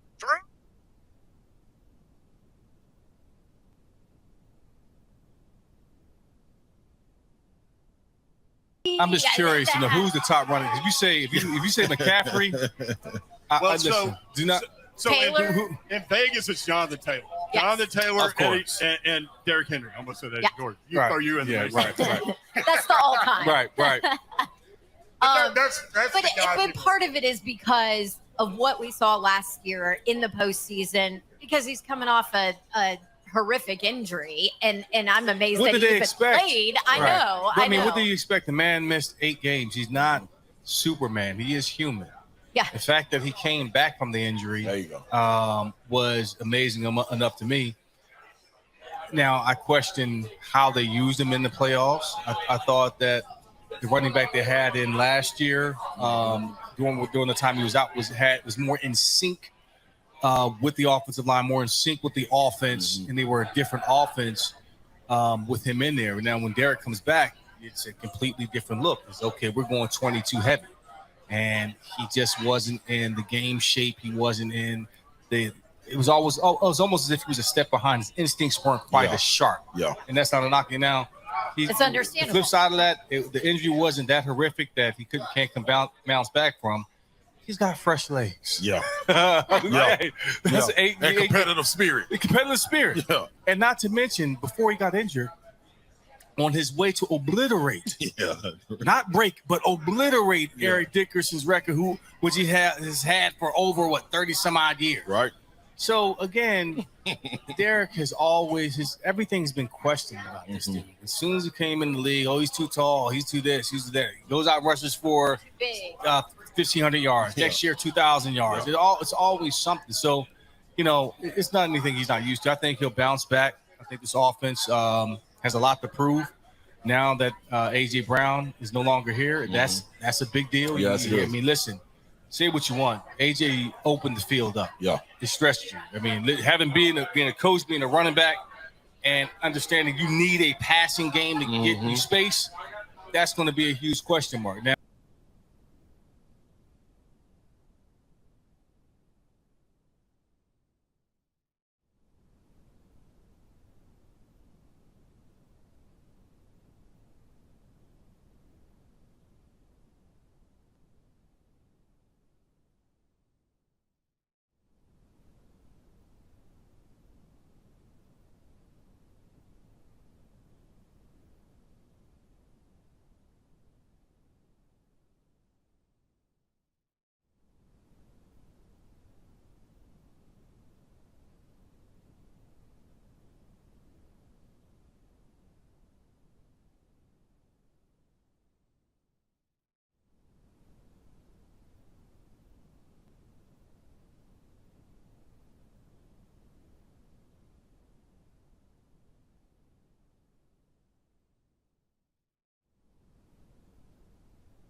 The zone. Hope you're having a great Friday. Never have I ever been to a Major League All-Star game. Oh. Have I been? I don't know. Yeah, I have. I've been to one. You could have gone to this one. Which one? This last one in Where? L.A. So could have. You could have. Yep. SEC right there. Media Days, though. Media Day. It trumped it. It surely trumped it. But I had a blast. Never have I ever, Joe Hunk, done what? Jumped out of an airplane. There's another one for me. Never jumped out of an airplane either. Neither have I. Never have I ever bungee jumped. No. Oh, me neither. Yeah, never. I don't plan on doing that either. All the times I've went to Gatlinburg, man, never done one of those bungee jumping things. I don't trust them. Why would you trust them? Sit there in all that traffic staring at them for hours. Dude, like that guy running the bungee jump cares about what you're doing. Hey, that do this right. Yeah, sure, whatever. He's worried about where that next beer's coming from. There's a pillow down there. Just whatever. You'll be fine. What about airplane? Would you jump out of an airplane, Slay Dog? It's gonna be tough, man. I don't think there's nobody big enough to hold me. Ramon? Jesus. The only one. Jesus, take the wheel. Man, no, take the body. Hold the body. Man, that'll be tough. No, I don't think I can do that, man. That bungee, but I do like, I enjoy heights. You enjoy heights? Yep. Being high up. Yeah, like roller stuff. coasters. Yeah. And the drop. I think that's my thrill. That's it. That's where it stops. 615-737-1045. Never have I ever scored a basket in a European professional basketball game. I'm drinking. I am drinking. Never have I ever walked down the street in Nashville and fell. Have y'all done that? It's very, very specific. I've never fallen in Nashville. I did. I came out of the business administration building at Tennessee, and you know how like sometimes they just finish steps the way they want to finish steps. Like so, you don't have like the equal leveling of the step and the equal like distance between the step and the ground or the next step. So there's this like little bitty half a step. And so I go down the first two steps and I'm like, what's the name of that building? Claxton or something. Anyway, I got my backpack on. I'm talking to my guy. Like it's in between classes. So it's busy as crap out there. Mm-hmm. And you're trying to look cool because all the girls are walking by and all this stuff. And then I hit that little nugget of a step. It took you out. Took me out. You know what my boy did? I think it was my boy Ethan Ritz. What? You know what he did? Laughed. No, he turned around, walked away like he didn't even know me. Like, bye. Oh yeah, I'm gonna get the flow with traffic. You've done too much. Hey, did somebody help you up? Oh, you had to get up on your. Are you kidding me? Man, that ain't real. I almost busted it today over at St. Thomas. See? Doing the exact same thing, walking out of the building onto the practice field. They had like one of those little things that cover up the cords that you're supposed to step over. Tripped right in front of that. Them little Almost humps in the busted my ground. face. Them humps will do it. Them little humps will do it. Never have I baby ever humps. seen the Titans win a Super Bowl. Oh yeah, none of us have. Everybody would drink. Everybody would drink. Hank. The part about the game is people, you want people to drink. So like, say for instance, Drew. Never have I ever called 3HL and said anything when they picked up. Wait, you want to go back to Drew? Watch this. Hey Drew, you with us? Yeah, I didn't. I'm sorry. I'm out here working, man. Oh yes. Hey Drew, this is the third time we've come to you, man. You've been a superstar in this show. Yeah, he said that's awesome. Hey, never have I ever said the Tennessee Volunteers ain't gonna beat the Florida Gators. Yeah. Let me tell you, this year's the year. I don't care what anybody says. We're coming out. We're blowing them out this year. We're gonna be in that game undefeated. We're gonna leave that game undefeated. And you better watch out for the boys in orange. That's right, Drew. That's what I'm talking about. Go Vol! I don't know that they're going to blow them Go out, Vol! but I think Tennessee is going to beat Florida by double digits. Yeah, that's a blowout. Was that a Hey, blowout? Yeah, that's cool. That's a blowout. Yeah, Hey, for me. Yeah, me too, Drew. I'm rolling with Drew. Me too, Drew. All right, We'll Drew. take it. You can hang up now. All right. I'll just leave it right there, Drew, and go do some more work and come back. We'll catch you at 5:45. I see. The never have I ever got Drew the answer. He did. Yeah. Never have I ever won the Mega Millions. Drink.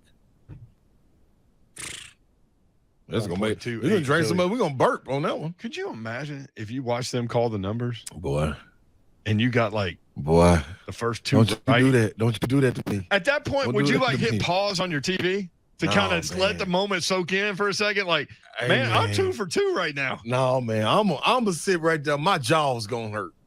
I'm gonna be smiling. Man, I'm talking about top of the earlobe to the next top of the earlobe. Like, woo! Man, happy. Happy wouldn't be the word. But you can hit them and not have the jackpot, and you don't get the large amount. I don't know. What do you get a little amount? What do you win if you get like 2 numbers? I think there's like a different percentage of the winnings that you get for every number that you get right. Word. Listen. How many numbers is it? 6, 5? I'm gonna say 6.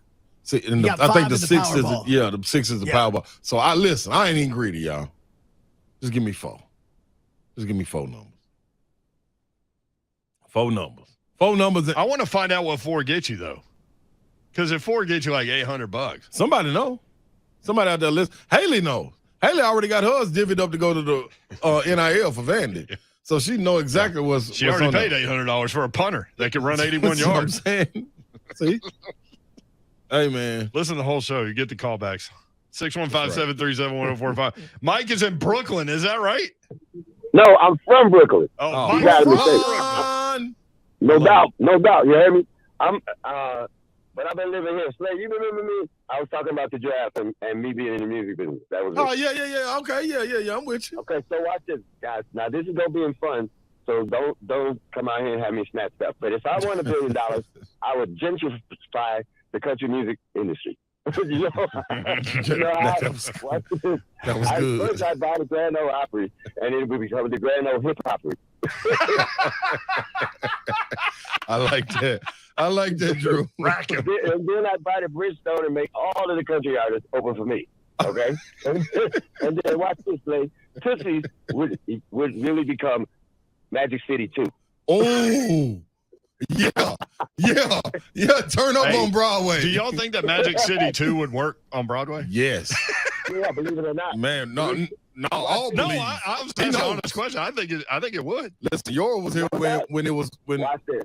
You can still call it Tootsie, and Magic City would work if they was running. So good. The Grand Ole Hip Opry is unbelievable. That was good, right? No doubt, man. No doubt. And the last thing I'm gonna do is go to the Touch Museum. And I'm going to snatch Elvis's Cadillac, throw it up on some 24s with spinners, and ride out of town. Thank you, Mike. Appreciate you, man. Appreciate you, Mike. Brooklyn, baby. Brooklyn going out. Man, what do the winning numbers get you? All right, so here's the combinations and what the winnings are. If you just get the Mega Ball, that's $2. If you get one of the normal numbers in the Mega Ball, that's $4. What? It gets bigger. 2 numbers and the Mega Ball, $10. 3 numbers, $10. See, this is some. Hold on, what's the difference between $10 and $10? Didn't you say we get for the 2 numbers we get $10? I'm just saying dollars in a different way. Okay. You want me to say 1,000? Wait. Next? Can we outline the crap that is 3 winning numbers? Dude, only $10. Hey, y'all better keep that ticket. See, this why y'all. All right, listen, lottery people. This how y'all rub people the wrong way. And I understand why people be picking it out there. Listen, man, people done went out there, man, they done scraped their brain. You know what I mean? They done rolled down the street and saw different mailbox numbers that they saw in their sleep, and they done put that together and remembered it. Then they playing the numbers, and then they get 3 of the numbers, you get $10? You get 3 numbers, and the Mega Ball, though, you get $200. That's a meal. $200. 4 numbers, you get $500. What's the Mega, though? 4 numbers and the Mega Ball, $10,000. And that's all I asked for. I ain't even want to be greedy. I said, give me the 4 in the Mega. You do 5 numbers, you get $1 million, and then 5 numbers and the Mega Ball, you win it all. Man, could you imagine getting 5 numbers and not getting the Mega Ball? PISSED. Even though you get $1 million. Woo! There's a little bit of difference between $1 million and 1.28 billion. Listen, so is. I'm investing or I'm buying an NFL team. You know what I mean? Man, I gotta go. This is the problem with the world. Would Charlie Brown play it? Charlie Brown. I don't know what Charlie Brown. Here's what Charlie Brown would do. Charlie Brown would buy the winning ticket but lose it. That's what Charlie Brown's dumbass would do. I was about to say he would get 3 numbers and then not get the Mega Ball because then he'd only get $10. By the way, as many of y'all hate me for my Charlie Brown take, I don't like Charlie Brown. That's my take. No, you don't. And I offered reasons. I could have written a paper about it. There's a lot of y'all that agree with me and sent me messages about how much y'all dislike Charlie Brown too. Oh, really? That he just lets people walk all over him. And my thing is, like, you either play the ball or the ball plays you. And he's the ball plays you guy. Okay. He needs to man the heck up, Charlie Brown. Charlie. Don't let Lucy treat him. Don't let Lucy treat you that way. She ain't never going to let you kick the ball. You hot it, Charlie. Charlie Brown, get out of here.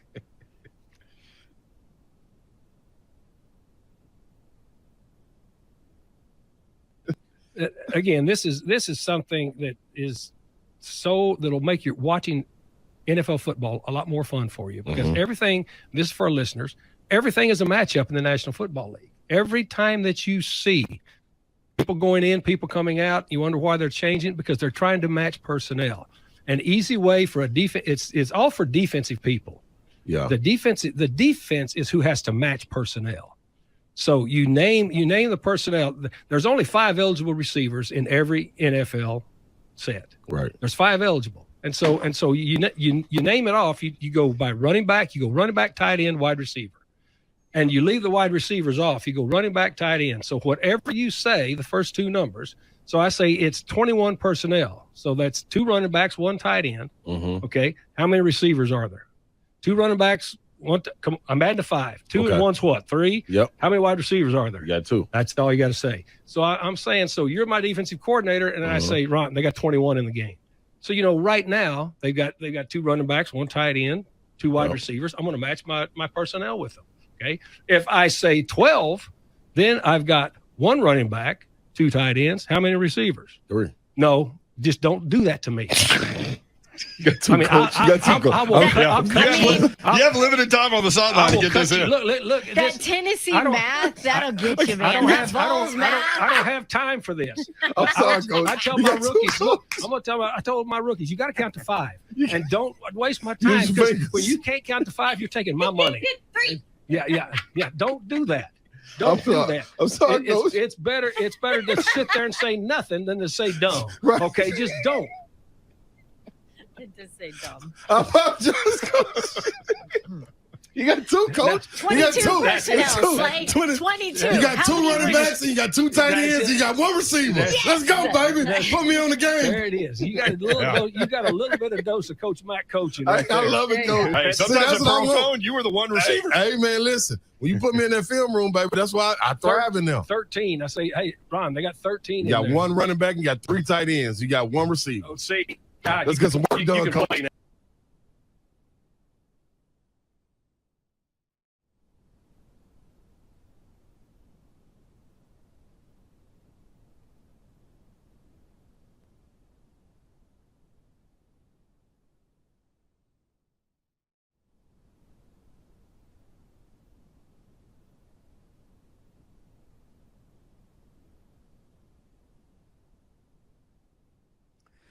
Good evening from the Superbook.com sports desk. I'm Joe Hogg. Earlier today, Titans held their 3rd practice of training camp indoors today in the bubble because of all the weather. Beforehand, though, they announced that they had signed Shakir Brown, who was on the Steelers last season, as well as Kansas City and Detroit. But earlier this summer, more like the spring, he played for the Pittsburgh USFL team. He'll be in practice tomorrow. The Vols announced that they're going full digital with tickets, parking passes, and everything this fall. So that means that when you go to a Vols football game this year, everything's going to be done through your phone using QR codes. The Sounds are back in town again tonight as they are up 3 games in the 6-game series that they have with the Knights.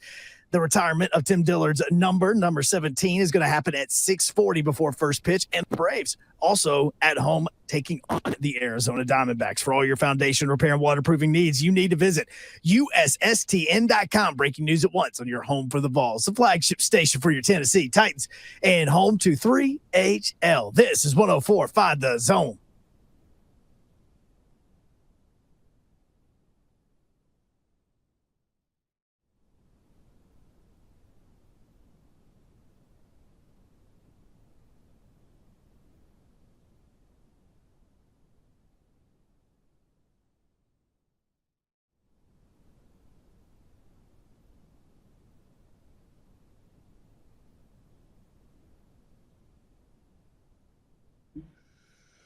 Welcome back into 3HL, people. We are going right here, man, at the 5 o'clock hour. We have made it. It is Friday. It is National Wing Day.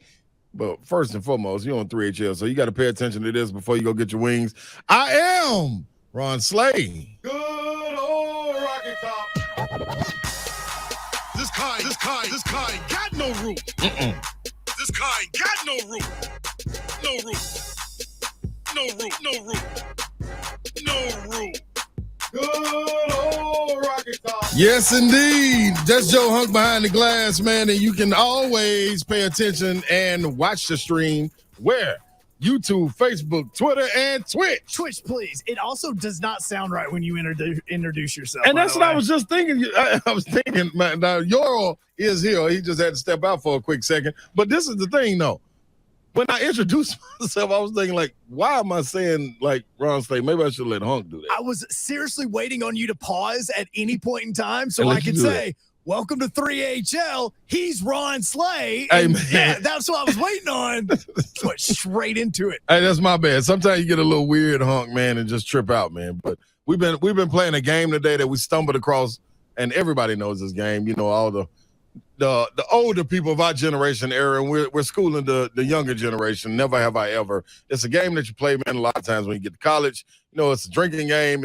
You can do it with water. You can do it with a libation, an alcohol beverage, if you will. But you say never have I ever, and then the statement after that, if you have done that, then you have to drink. If you haven't done that, then you don't drink.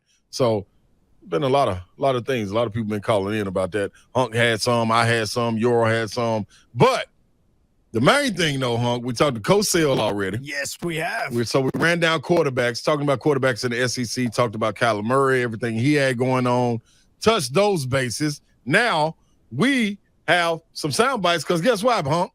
It's Titans count. And there go Yoro with the Titans count. We talked to Mickey Ryan, too. Mickey Ryan, it's the rascal. It's the rascal in him that makes him go to camp all the time, so. Is that the word he says the most that like makes you chuckle? It is. I love it. Hey, you big, and he got a little different ways. Like, hey, you big rascal. Hey, little rascal. You know, he got all kind of little rascals they can call you. But yeah, beautiful day in the Music City. Have you illustrated that one Ron Slay is on this show? Have you already done that? Might as well do it again. Man. Do it again. It sounded so weird when I introduced myself. I didn't know. Hey, it's me. It's me. That's what I should have said. I was like Ron Burgundy. What do I do with my hands right now? Like, I was like, do I say my name or do I not? I never know what to do with my hands on television. You know what? I'll start talking with mine like Babs. So we were on, we did Sportsline one night with Hope Hines, and it was me, Blaine, and Clay Travis. Yeah. And so we were having that discussion on the air, on television. Like, what do I do with my hands? And then Clay said, I never know where to look either because there were like 3 cameras and you have to like see which one has the red light on it. So do you guess it? It's sort of like. You just play it off and like. So Hope being Hope. Yeah. You want to talk about Anchorman? This guy, legend. Without question. I remember watching when I was little. Hope Hines. Mm-hmm. So he goes, look, it's not that hard. He goes, you see that camera right there? You just look into the camera. You make love to that camera. Hope Hines said that. Did he? Live on television. Oh, Hope got it. When Hope says that, it sounds a little different than when I say it. Yeah, he just make love to that camera. Yeah. Jim Wyatt, day 3 observations from Titans training camp, TennesseeTitans.com. He said it was the most competitive practice session so far. Oh, wow. He said Tannehill completed his first, here we go. Tannehill completed his first 6 passes in 7-on-7, which gave him 17 straight completions to start training camp in 7-on-7, which is weird because he's number 17. Right. So it kind of makes sense. But I got a problem. You got a problem with what? Tannehill completing passes? Nah, I would love for him to just, I want him to go 100% throughout the season. Could you imagine? He's 340 of 340. It comes down to the last game. Don't you? He throws a screen pass and it just goes off the top of Derrick Henry's hands.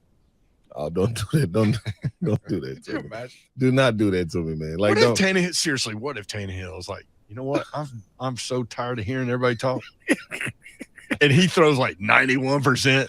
And they go like 15-2. And he's got like 34 touchdowns and 1 pick. I would love that. I just don't like the follow up to it that I felt like you were leading me to. Like for him to throw a pick and lose it. But this is the thing. Why are we keeping up? Like, what does it mean? What does it mean that he's 17 for 17? Let me ask you this. Let me go at it a different way. Would you be concerned if he went 17 passes in a row on 7-on-7 without a completion? Yeah. Well, right? So why would that mean something and the 17 in a row don't mean something? Because I feel like the 17 in a row is what he's supposed to do. I feel like that's like you gotta be able to do that. You know what I'm saying? Like, okay, so what about when he's warming up? Has anybody ever dropped one when he's warming up? Those don't count? I don't know. What's Matt Ryan's completion percentage on 7-on-7? See, this is what we're gonna. This is where we are. It's funny that you said that. We're gonna have completion percentages of quarterbacks in 7-on-7 drills in training camp. That's where we are. I've been waiting on him all day. So what if I told you that he was perfect through those passes, and he was right on point in timing routes with Treylon Burks? Tannehill? Yes. Oh, Babsy love that. She think that's what it's all about. No, and I've grown to love that. Babsy's favorite part about today's training camp observations is that Logan Woodside completed a 30-yard ball to Treylon Burks. That is true. That you are absolutely right. You're absolutely right. But I listen, man. This is what I honestly expect. Not those numbers that you said, but I do expect him to go crazy this year. You know what I mean? I get it though. Like nobody's like I say it kind of facetiously about the 17 completions in a row. Really no big deal. I mean, but you just said though the other day that Marianne from Gilligan Gilligan next Friday, y'all. But Mariota. By the way, Marianne over Ginger. Hey, that's a strong. Oh, yes. You agree? Yes. What? Yes. Marianne, girl next door over supermodel. Also, see, the Gilligan's Island thing is a whole psychological experiment. you look at the girl next door when about 40 years later, when Zach Wilson been interested in her. No, still Marianne over Ginger. No, Zach Wilson's going Ginger's mom's friend is what he's doing. They got back from the island. They had that party. He's all there. That's a good. That's a good little scenario y'all just came up with right now. That's a road trip scenario right now. I'm telling you. I'm about to think on that. Marianne very well. Didn't slay something. You're gonna be out there with your bourbon and your cigar tonight thinking about Ginger or Marianne. Like you're gonna make a list. You gotta be. You know what I mean? He's gonna send it in the group chat, and Don's gonna look at it somewhere and go, "What on earth are they talking about?" You gotta be careful with Ginger, man. Ginger, let somebody come snatch her up. Marianne gonna be down. She gonna be like, what's the name? Wife. What about Pruitt wife? She's ride or die. Janet Jackson with the good times vibe or Janet Jackson with control? And she was younger, and so that's why I said the vibe. Right, the vibe, though. Yeah. The wholesome, you know what I mean? With the sweater on. So and, cute, love. See? That's a good one. It's a good one. Let's go back to Tannehill. Okay. Man, but that was a good one. So here was his first incompletion was Christian Fulton broke up a pass. So that's pretty good. Great job. Good job, Ford. I'm telling you, the two names I keep hearing about talking to everybody and watching all these reports come through are Treylon Burks and Caleb Farley, which if you could have drawn it up, that's how you would draw it up. Like, what two names do I want? Maybe you want to throw in a Dylan Radins in there. Yep. You would love it. You would love it. Caleb Farley looked good today. Hunk was there. Yeah. So this is what I want to know. He's every bit of 6'2", man. Oh, he is. I mean, long too. I'm telling you, him and Robert Woods, they have worked hard. I started to think about anything wrong with those knees. Like the wingspan of a Caleb Farley, and then like get Rashad Weaver out there. Mm-hmm. You have the all wingspan team. You're gonna come up with some crap. They'll be able to like hold hands while the play is snapped. They're gonna clothesline everybody when they go by. Hands across America, man. Yeah. Hands across your offense's face. This is what I want to know though. I haven't heard anyone speak about. What is Roger McCreary doing? Just cool, getting acclimated, or is nothing expected really of him? That's why I got to keep. Like that's why I want to go out there. I want to see what Roger doing because and we know what he is coming out of the SEC. He said he could play all three. Remember we had him on after he got drafted. He said he could play all three, but he didn't play a whole lot in the slot. Yep. I mean, does he end up there?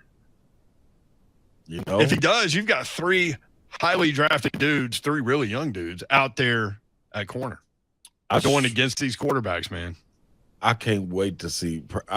Not saying I'll be there, but all the time. But I can't wait to see practice when they put the pads on, man. And that's Monday. See what I'm saying? That's Monday. That's what I want to fall out there, because then I'll be able to see some with ratings. You know what I mean? I want to take Big Savage. I want Big Savage to go so he can give me some little tidbits. But if you can put Treylon at the 1, and this is what I was saying about the caller calling yesterday, saying that Robert Woods is the 1. He was brought here to be that. I heard Buck say it earlier on his show when he got back in from practice. If he can go play the slot, he right back at his natural position, man. And that's beautiful. Like, we just heard from Albert Hainsworth, taking him from here, putting him in a whole different situation and scheme with the Washington Commanders, Redskins at the time. That still sounds weird. I know. I ain't really want to say it, but so does the Cleveland Guardians. Yeah, I want to be man. They can both get. What does Buck always say? Just shoot them both into the moon, or the sun, or whatever he says. Shoot them into the sun. But that's the thing, though. Like, if you can put Robert Woods in his natural position in that slot with Treylon out there able to make plays, and then plug in as you go, we got something to talk about then. From a just looking at it body on body, Treylon's the only one that'll be outside the numbers. Yeah. Just from that Robert Woods, your slot guy. 615-737-1045. Jake and Brentwood wants to talk about Marianne and Ginger, but before we go, there's no telling what that's going to be. Ain't at all. Before we go there, let's go to Larry in Kentucky. Larry, what's up? Hey, what's going on, guys? Love your show. Thank you, Larry. I just want to get the whole Big Orange Nation drunk by the Never Have You Ever. We'll do This Is Our Year. Tennessee fan has never said that. Never have I ever said that. I mean, a Tennessee fan literally said that like 8 minutes ago on this show. I'm drinking right now. Hey, War Damn Eagle, baby. War Damn Eagle. All right, Larry. Thank you, bro. I love it, Larry. Dude, let me just go ahead and prepare Auburn fan for a miserable season. Oh, yeah. You don't think y'all don't think they're going to 100% prepared. I'm telling you. Bad. If it's one quarterback, they're screwed. If it's the other quarterback, you're not much better. That's insane. I'm telling you. Could you imagine reading that in like Athlon magazine? That's hell of an analysis, though. Like, I'm taking it. If it's TJ Finley, Auburn's screwed. If it's the former A&M quarterback, Calcutta, whatever his Calzone, name. Yep. They in trouble. Calcutta. Hey, man. Whatever his name is. Darn. They in trouble. And I love Tank Biggs. I do too. They gonna put 9 in the box and just make sure Tank ain't doing anything. He should have gotten the Porter and came to Tennessee. Anywhere. Tennessee. I know anywhere. No, right there with us. Jake in Brentwood, presented by Colt 45 and Zigzag. Hey, what's up, guys? What up, Jake? Never have I ever. Happy Friday, Jake. No, man, I can make everybody drink. Never have been on a rocket. Never have been to the moon. Everybody drink. Everybody drink. Jake with his 2 zigzags. Why do I feel like you really did? Yeah, Colt 45. Hey, yeah, man, I grew up. I mean, I watched Gilligan's Island, and I thought, like, when I was a kid, I was, like, watching it, like, like, live. And then it turned out it was, like, a rerun. And, but, man, yeah, man, Ginger was, like, I don't know, man. She was funky. But Marianne, and here's a fact. I ran into Marianne in my mom's law firm, for real. And I was like, are you still a good-looking lady? You know, it was years later. But no doubt, man, Marianne over Ginger. All right. See, I'm out to dive in and see. So is the psychology there that dudes view Ginger as high maintenance? Yes. Is that what it is? Yes. Yeah. He was too much, man. Hey, Jake, what you got going this weekend, man? This weekend, I mean, you know, not a lot. I'm having to, if you want the truth, man, I'm having to move my daughter, man, from UTC into an apartment, so that's going to be a hassle. Yeah, but, that was fun, though. Yeah, it's a little bit of a hassle, but, you know, I love her, so we're going to do that. But Yeah, man. I'll tell you the truth. Ginger, she was a lot. She was a lot. You know what I'm saying? You know the cool thing also about Marianne? Her real name is Dawn. Is it? Matrix. Dawn Wells. She died at the age of 80 in 2020. No, she was a nice looking older lady when I saw her. I'm not even kidding you. No, I'm straight up about that. But hey, Huck. Sup? Look, if they make you stay in the sun over 8 hours, okay, and tell you to go get in the water, don't do it. Don't do it, man. And you know what? Go play golf with your little. I mean, look, the 3-year-old can't hit no golf ball, so I know it's a gimmick. But go play golf, man. 100. You nailed that. It's totally a yeah, gimmick. yeah. You playing golf with no 3-year-old. Freaking ass. Hey, y'all have a good weekend. All right, Jake. Love and peace. I don't love your pieces. Love and peace, baby. There was some confusion yesterday when Jake signed off. Love pieces. I thought he said, I love your piece. Pieces. Hey, man, that's our guy right there, man. We don't get no call from Jake, man. We missed him that week, man. They had him down there at the parent spouse. What do you call it? The parent spouse penitentiary? Penitentiary. They put all that weird stuff in all your crevices. And make you go in the water. Make you go in the water. Laura, Jake is hilarious. Hey, man.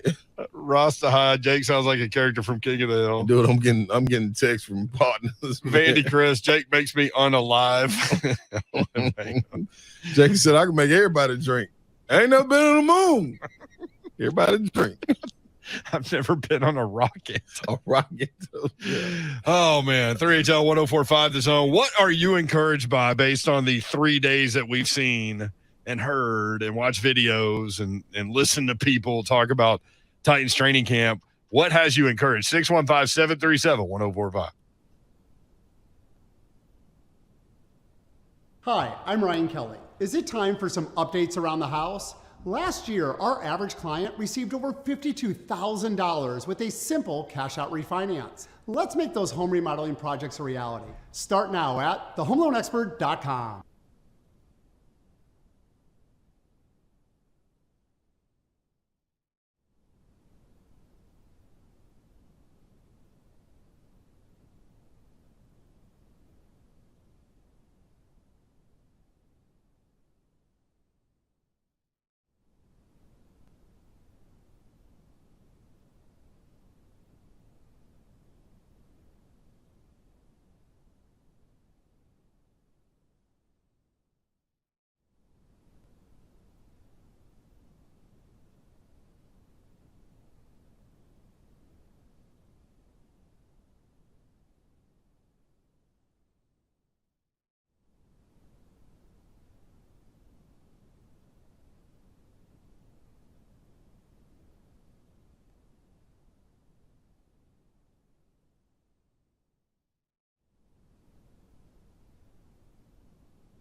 somebody with a message earlier. We were talking about Bill Marinangel, former Vanderbilt punter in 1996. Vanderbilt punting from its own 19-yard line, I think at Legion Field in Birmingham. It was in Tuscaloosa? It was in Tuscaloosa, yeah. Are you sure? Based on the images of the video, what I thought, I'm pretty sure that was Tuscaloosa. So Marinangel took it upon himself to run the ball on fourth down. He ended up going 81 yards for a touchdown. I mean, hey. Somebody pointed out, could you imagine if that had happened with Nick Saban standing on the sideline? Like, seriously, dude, there would have been multiple chalk outlines. No, yeah. That whole unit may not have played the rest of the game. They would put all the – but see, that's the difference. Nick would have been peed off because he on his special teams, he put his stars out there on special teams. Yeah, he does. He was like the first guy to do that. Yeah, that was kind of crazy to me, but yeah. Speaking of, Treylon Burks returning punts, you want to see that? I don't want any part of that. I don't even want him practicing it. No. I don't want the thought to even enter anybody's mind. Like this, like if Ramble's like, what do you think about Stop. Nope. Not doing that. I mean, some of y'all probably like, good, that's fine. But, man, no. Yeah, I'm cool on that, man. 615-737-1045. What about Lucas Panziga? Number one, on the air all day today, which is cool. But number two, going at a Kentucky guy on Twitter. What? So this guy, Brandon Walker from Barstool, tweeted out, the other day I opined that Kentucky football currently is a better program than Tennessee. In the days since, Tennessee fans have not handled it well. Last 5 years, Kentucky 40-23, Tennessee 27-33. I want to apologize, UT fans. Kentucky has a much better program. To which Lucas wrote, retweeted and wrote, Kentucky has 100% been a better football program than Tennessee the last 5 years. There is absolutely no debate. It's what makes the fact that Kentucky can almost never beat Tennessee hilariously embarrassing for them. Man. Lucas ain't wrong. Well, it's 2-3. Kentucky's 2-3 against Tennessee in the last 5 years. All right. But shouldn't they be better than that? I mean, if they got the better program, yeah. I mean, I would think. Which they have. I mean, they think have. So. I would think. But they won 10 games last year and lost to Tennessee. Yes, they did. And this is what I mean when you say it's a rivalry. Like, regardless of the records or whatever it is, man. And, yeah, they ain't won no games for it to be a rivalry. But in my book, it's a rivalry. It's 34-3 in the last 37.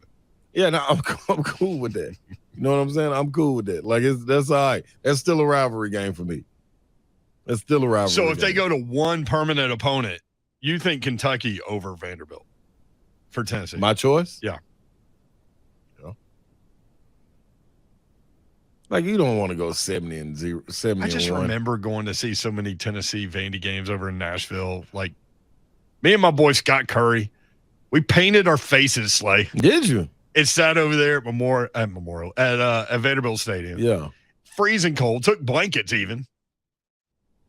What? I just have all these great memories of Tennessee Vandy games. I mean, I'm not saying I don't want to see it. Like, they've got to do the 9-game schedule and protect 3, don't they? That's what you got to do. That's what you got to roll with. I just wonder, though, because the commissioner keeps making comments about he wants the teams to cycle through and rotate quickly. It makes plenty of sense why it would just be one.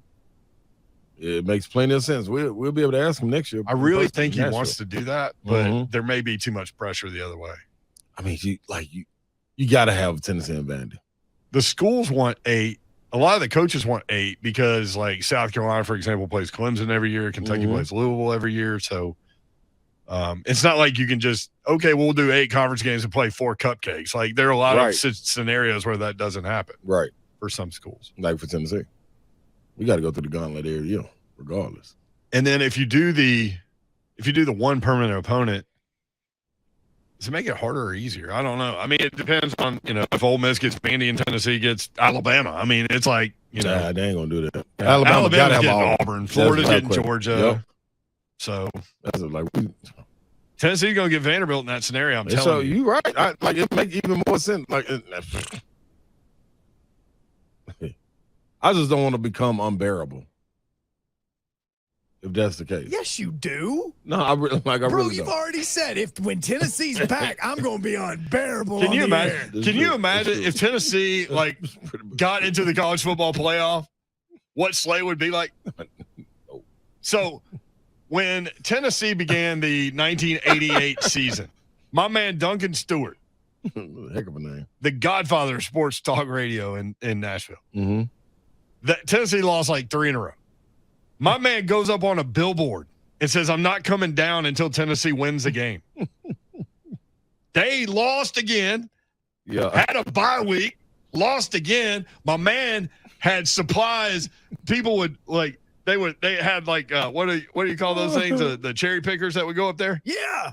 Like one day he fell and broke his leg because come on. he was trying to get beer, but he stayed up there. I can't believe him. Did the doctor come up there to check his leg? They went 0-6. I forget how many days my man Duncan Stewart was on that billboard. He's out in Reno, Nevada right now. Props, Duncan. But anyway. Stay on the billboard. Yeah, so my man went crazy in like losing times. You crazy in winning times would be unreal. Yeah. That'll be pretty cool. I'm seeing the funny thing about Look me. at this little grin on your face. Like you're just imagining it. Yeah, I'd be interested to see what I would do. I ain't got no clue. Like, I just roll with it. You're like Mike Leach on the sideline. There you go. Like 33 days. 33 days. 33 days. He had a little tent up there. He slept up there. So what he do when the wind blow hard? Prayed. Yeah, see, that's why I ain't got time to be playing around. You said Jesus would hold your body coming out the plane. He would be the only one. That's why I said him. Like, I ain't got to go up on the billboard. I can stay down low. Get the same point across. What point? Oh, Slay's outside sleeping in a tent. Who cares? Who carry up on the billboard? Like, I mean, nobody care. It was right outside our building. Was it? You could see him from the interstate, and people would honk all the time. See what I'm saying?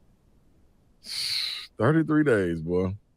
You need to put Duncan on and tell that story one time. Please do. Pretty please. I mean, he broke his leg getting beer. That's the crazy and went back up there. Oh, yeah. He's not No, it's time to, like, I done went too far now. It's time to come down. So you know what Tennessee did after they started 0-6? What? They won their next 5 games. And then in 1989, 11 wins. So, I mean. Turn it around. It's possible. It's possible. Always possible. Never give up. Zena says, Ron Slay, you're already unbearable. See, that's what I know. I'm just trying to figure out, like, how would it go to another level? Look, I'm telling you, if they even, because people talk about them potentially starting the season 5-1, if they got to 5-0, oh, you're again, studio would have a roof. It's that easy. Hey, Butch Jones started out being Florida and Georgia one year. Remember that? Yeah. But then went to A&M. That's when all the Jalen Hurts stuff started. Mm-hmm. Alvin Kamara went nuts. Mm-hmm. Lost in overtime. Indeed. Butch was rolling then. Yeah, Butch was rolling. Think about Slay in Atlanta, SEC championship weekend. Let's see. Tennessee's undefeated, playing Alabama in the SEC championship game. Yeah, that's a whole different lineup. Right Win there. or lose, they're in the college football playoff. Already beat Bama once in the season. See, that's the one they got to worry about when we're gonna beat Bama. I don't expect it this year. Vandy Eli on. By the way, you can watch the show anytime. Zone TV, Twitter, Facebook Live, YouTube. Subscribe there, and Twitch. Twitch, please. Vandy Eli says, in honor of Trash Talk Friday. Yeah. I am proclaiming Vanderbilt will have more. I said it that way because it's in caps. More wins than UT and Auburn. See, people are saying anything. That is so dumb. Yeah, they'll say anything. Yeah. The max win total for Vanderbilt. I'm sorry. I like a lot of people. I love a lot of people over there. I love some of the players that I've known since they were kids. Mm-hmm. The win total cap is 3. That's the ceiling. I mean, if you take the roof off, what's the sky in for them? 4? Dude, if they win 4, they go into a bowl game. They will have that plan. They will have that plan. And listen, hey, now what y'all gotta realize is I'm for all of that. Yeah, from a Vanderbilt perspective, me too. From a Vanderbilt perspective, you got to think big picture right now. Like, I know Clark Lee's saying some things that are getting people riled up and stuff like that, but he's thinking of this in a big picture sense. He's not like, I mean, he's not going to tell you this, but he's not thinking, hey, we're going to win the first 6 games and blah, blah, blah. You got to, look, man, when you're playing Monopoly, you can't just roll around the board 4 times. You got to stop. Sometimes you go to jail. Well, if you roll three 12s in a row. Wait, is that how many times it takes to get around the board? Yeah. You can't just show up on Gilligan's Island and date Ginger. I mean, I'm just, hey, man. Hey, baby, you want to have a coconut? I don't know. I think Ginger may actually, let's go with Marianne on that one. Marianne's going to be the one that's got a little bit more. Speaking of the Marianne, I said Marianne greater than Ginger earlier, and that sparked a lot of things.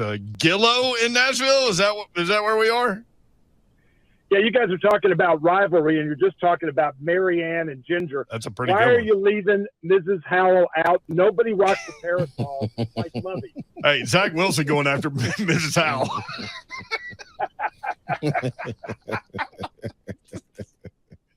Hey, Nobody man. had a parasol like Lovey. Well, I really didn't anticipate that sentence being said on the show today. Also said on the show today, grand old hip-hoppery. That was good. Hip-hoppery. And then Mickey described today's day 3 practice session. He said, hot, steamy action wall-to-wall today. Yeah. There ain't no wind circulating around that bubble, man. It's moist and damp. And why does Hunk have his face in his hand? Well, he's laughing, talking to somebody Oh. on line 2. Yeah, as long as it ain't his feet, he cool. Deshaun Watson. By the way, that thing's been quiet.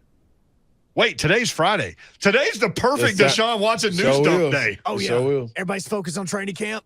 Nobody's focused on that. Yep. Mhm. Time to let it sneak on out. No, we the reason I had my hand on my temples was because somebody said is Dawn on assignment because Ronda Rousey's in town.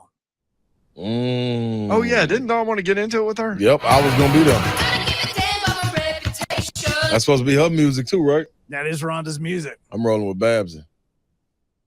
All day and twice on Sundays. You know what I mean? So, and I mean, forget you, Ronda Rousey.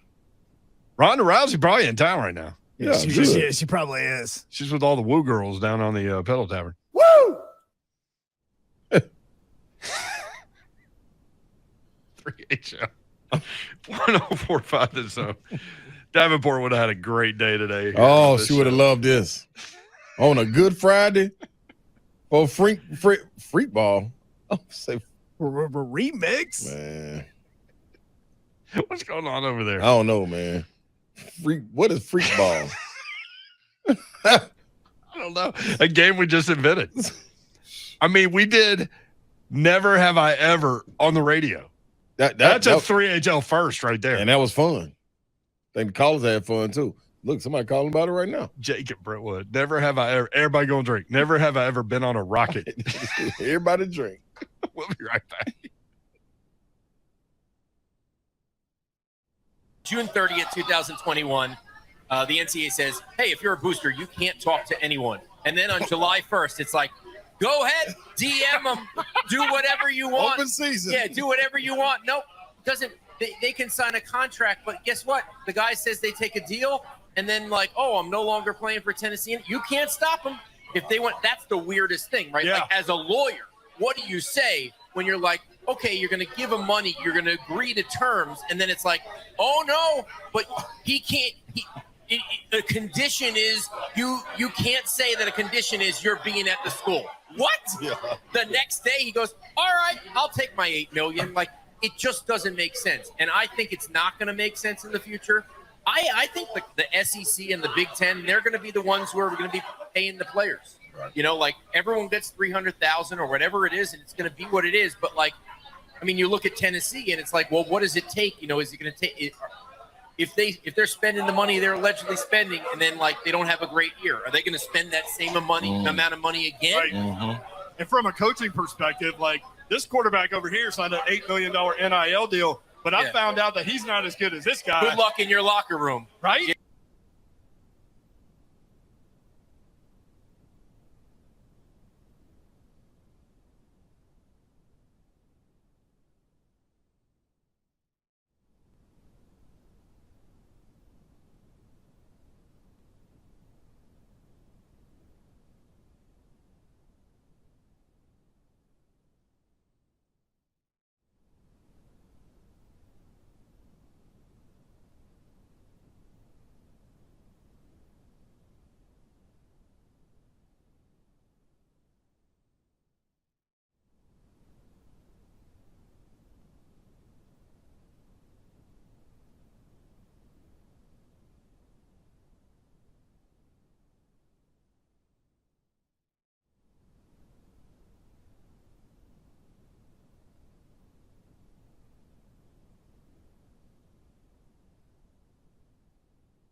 Yeah, there's like a psychological thing.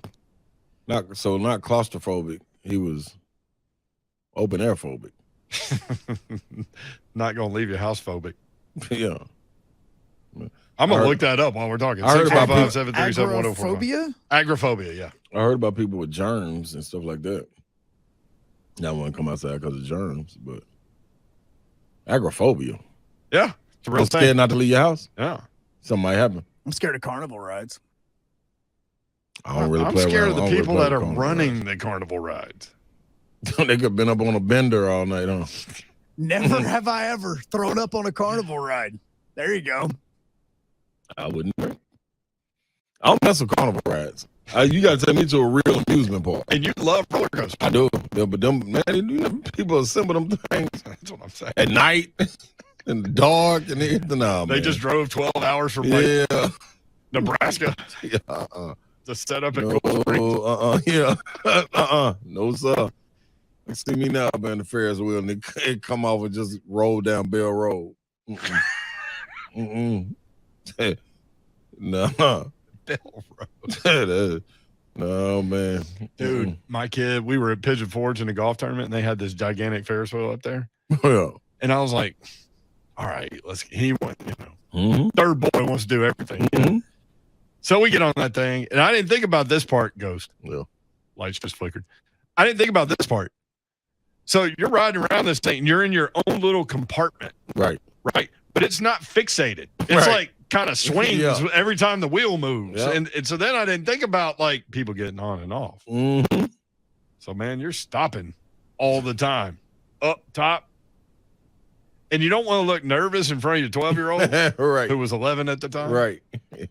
You're like, hey, what'd you think about that game today? And you're like, please talk a long time. Yeah. So I don't have to say anything. You can't hear my voice waver. Yeah, no, And that's I'm like, yeah. at what point in my life am I scared on a Ferris wheel? When they just put it together. That's why you scared. Karen on Twitter, you can hit us there at 3HL1045. Y'all, what up? Tennessee football is 1 month away from Monday. I'm going to need you to get game ready. Ankles taped.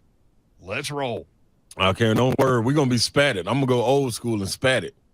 Hashtag Neeland ain't got no roof. That's right. Al Wilson uses spat. Yeah, man. Wasn't nothing like Little that. uses spat. Wasn't nothing like it.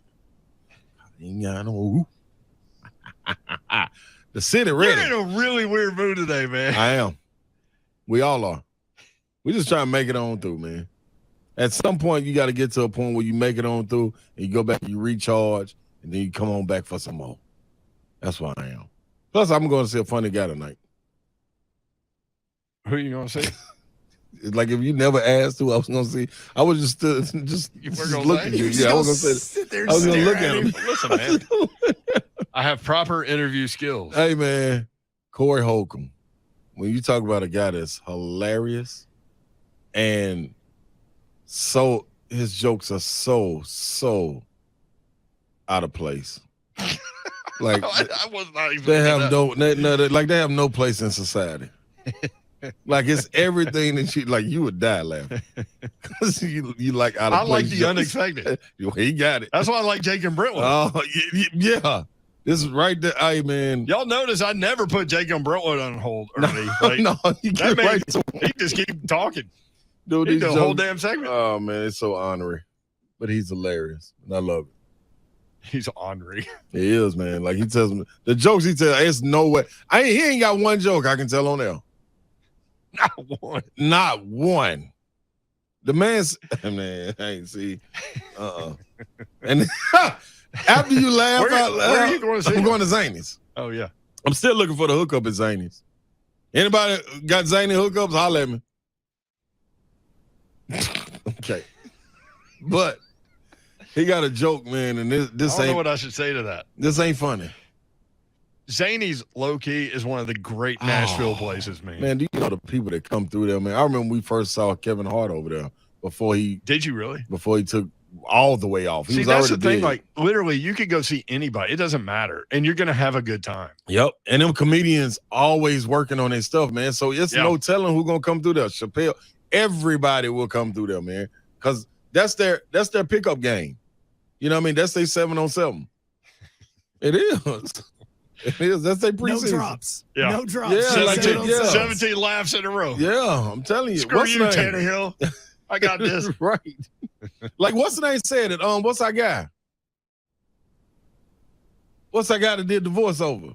Not the voiceover. Frank Caliendo? Caliendo said, man, I'm being there working on my stuff. Yeah. Good thing. The guy. Come on. You know. Come on. Yeah. And Hey, Biden man. can't even say all that now. The guy, the thing guy. Don't go to sleep. Get up. Listen, nothing against like 79, 80-year-old people. Can we get somebody that's not that as president? Just want to see somebody young. That Like all the presidents now are going to be like 80 years old. Give us somebody that can jog or something.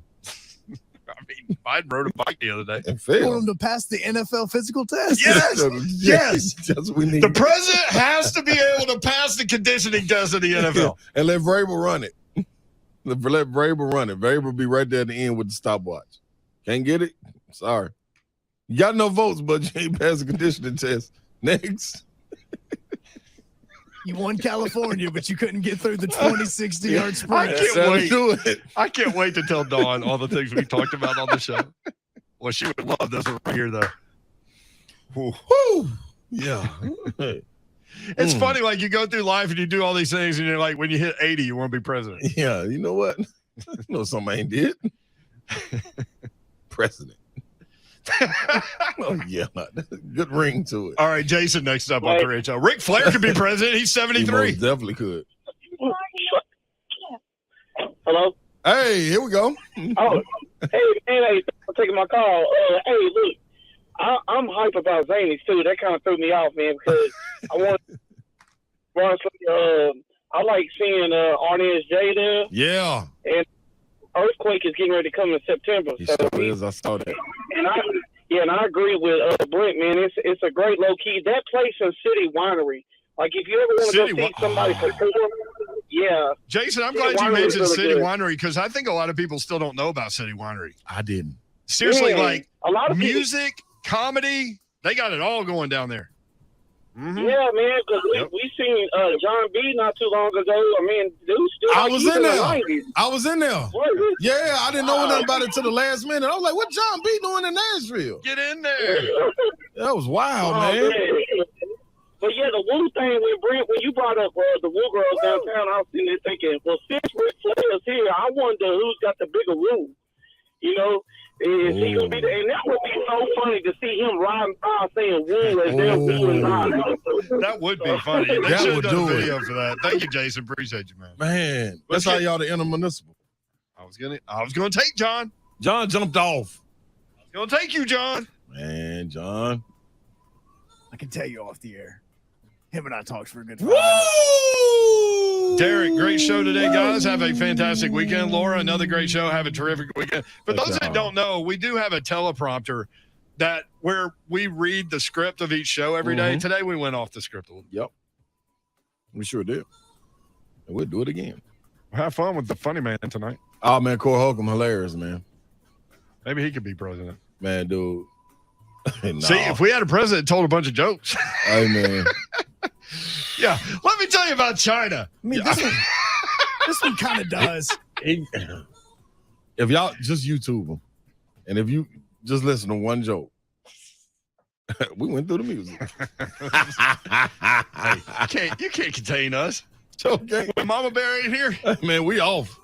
We off and running, baby. I'm so glad I'm on assignment for the next month. Oh, my gosh. I know. Hey, if you're in Florida, say hello to Hunk. Get him out the water. Get him on the golf course. Get that sticky stuff off of him. Hey, love y'all. Appreciate y'all. Everybody but that Bradford dude. Man, you know what? Good night. God bless. See ya.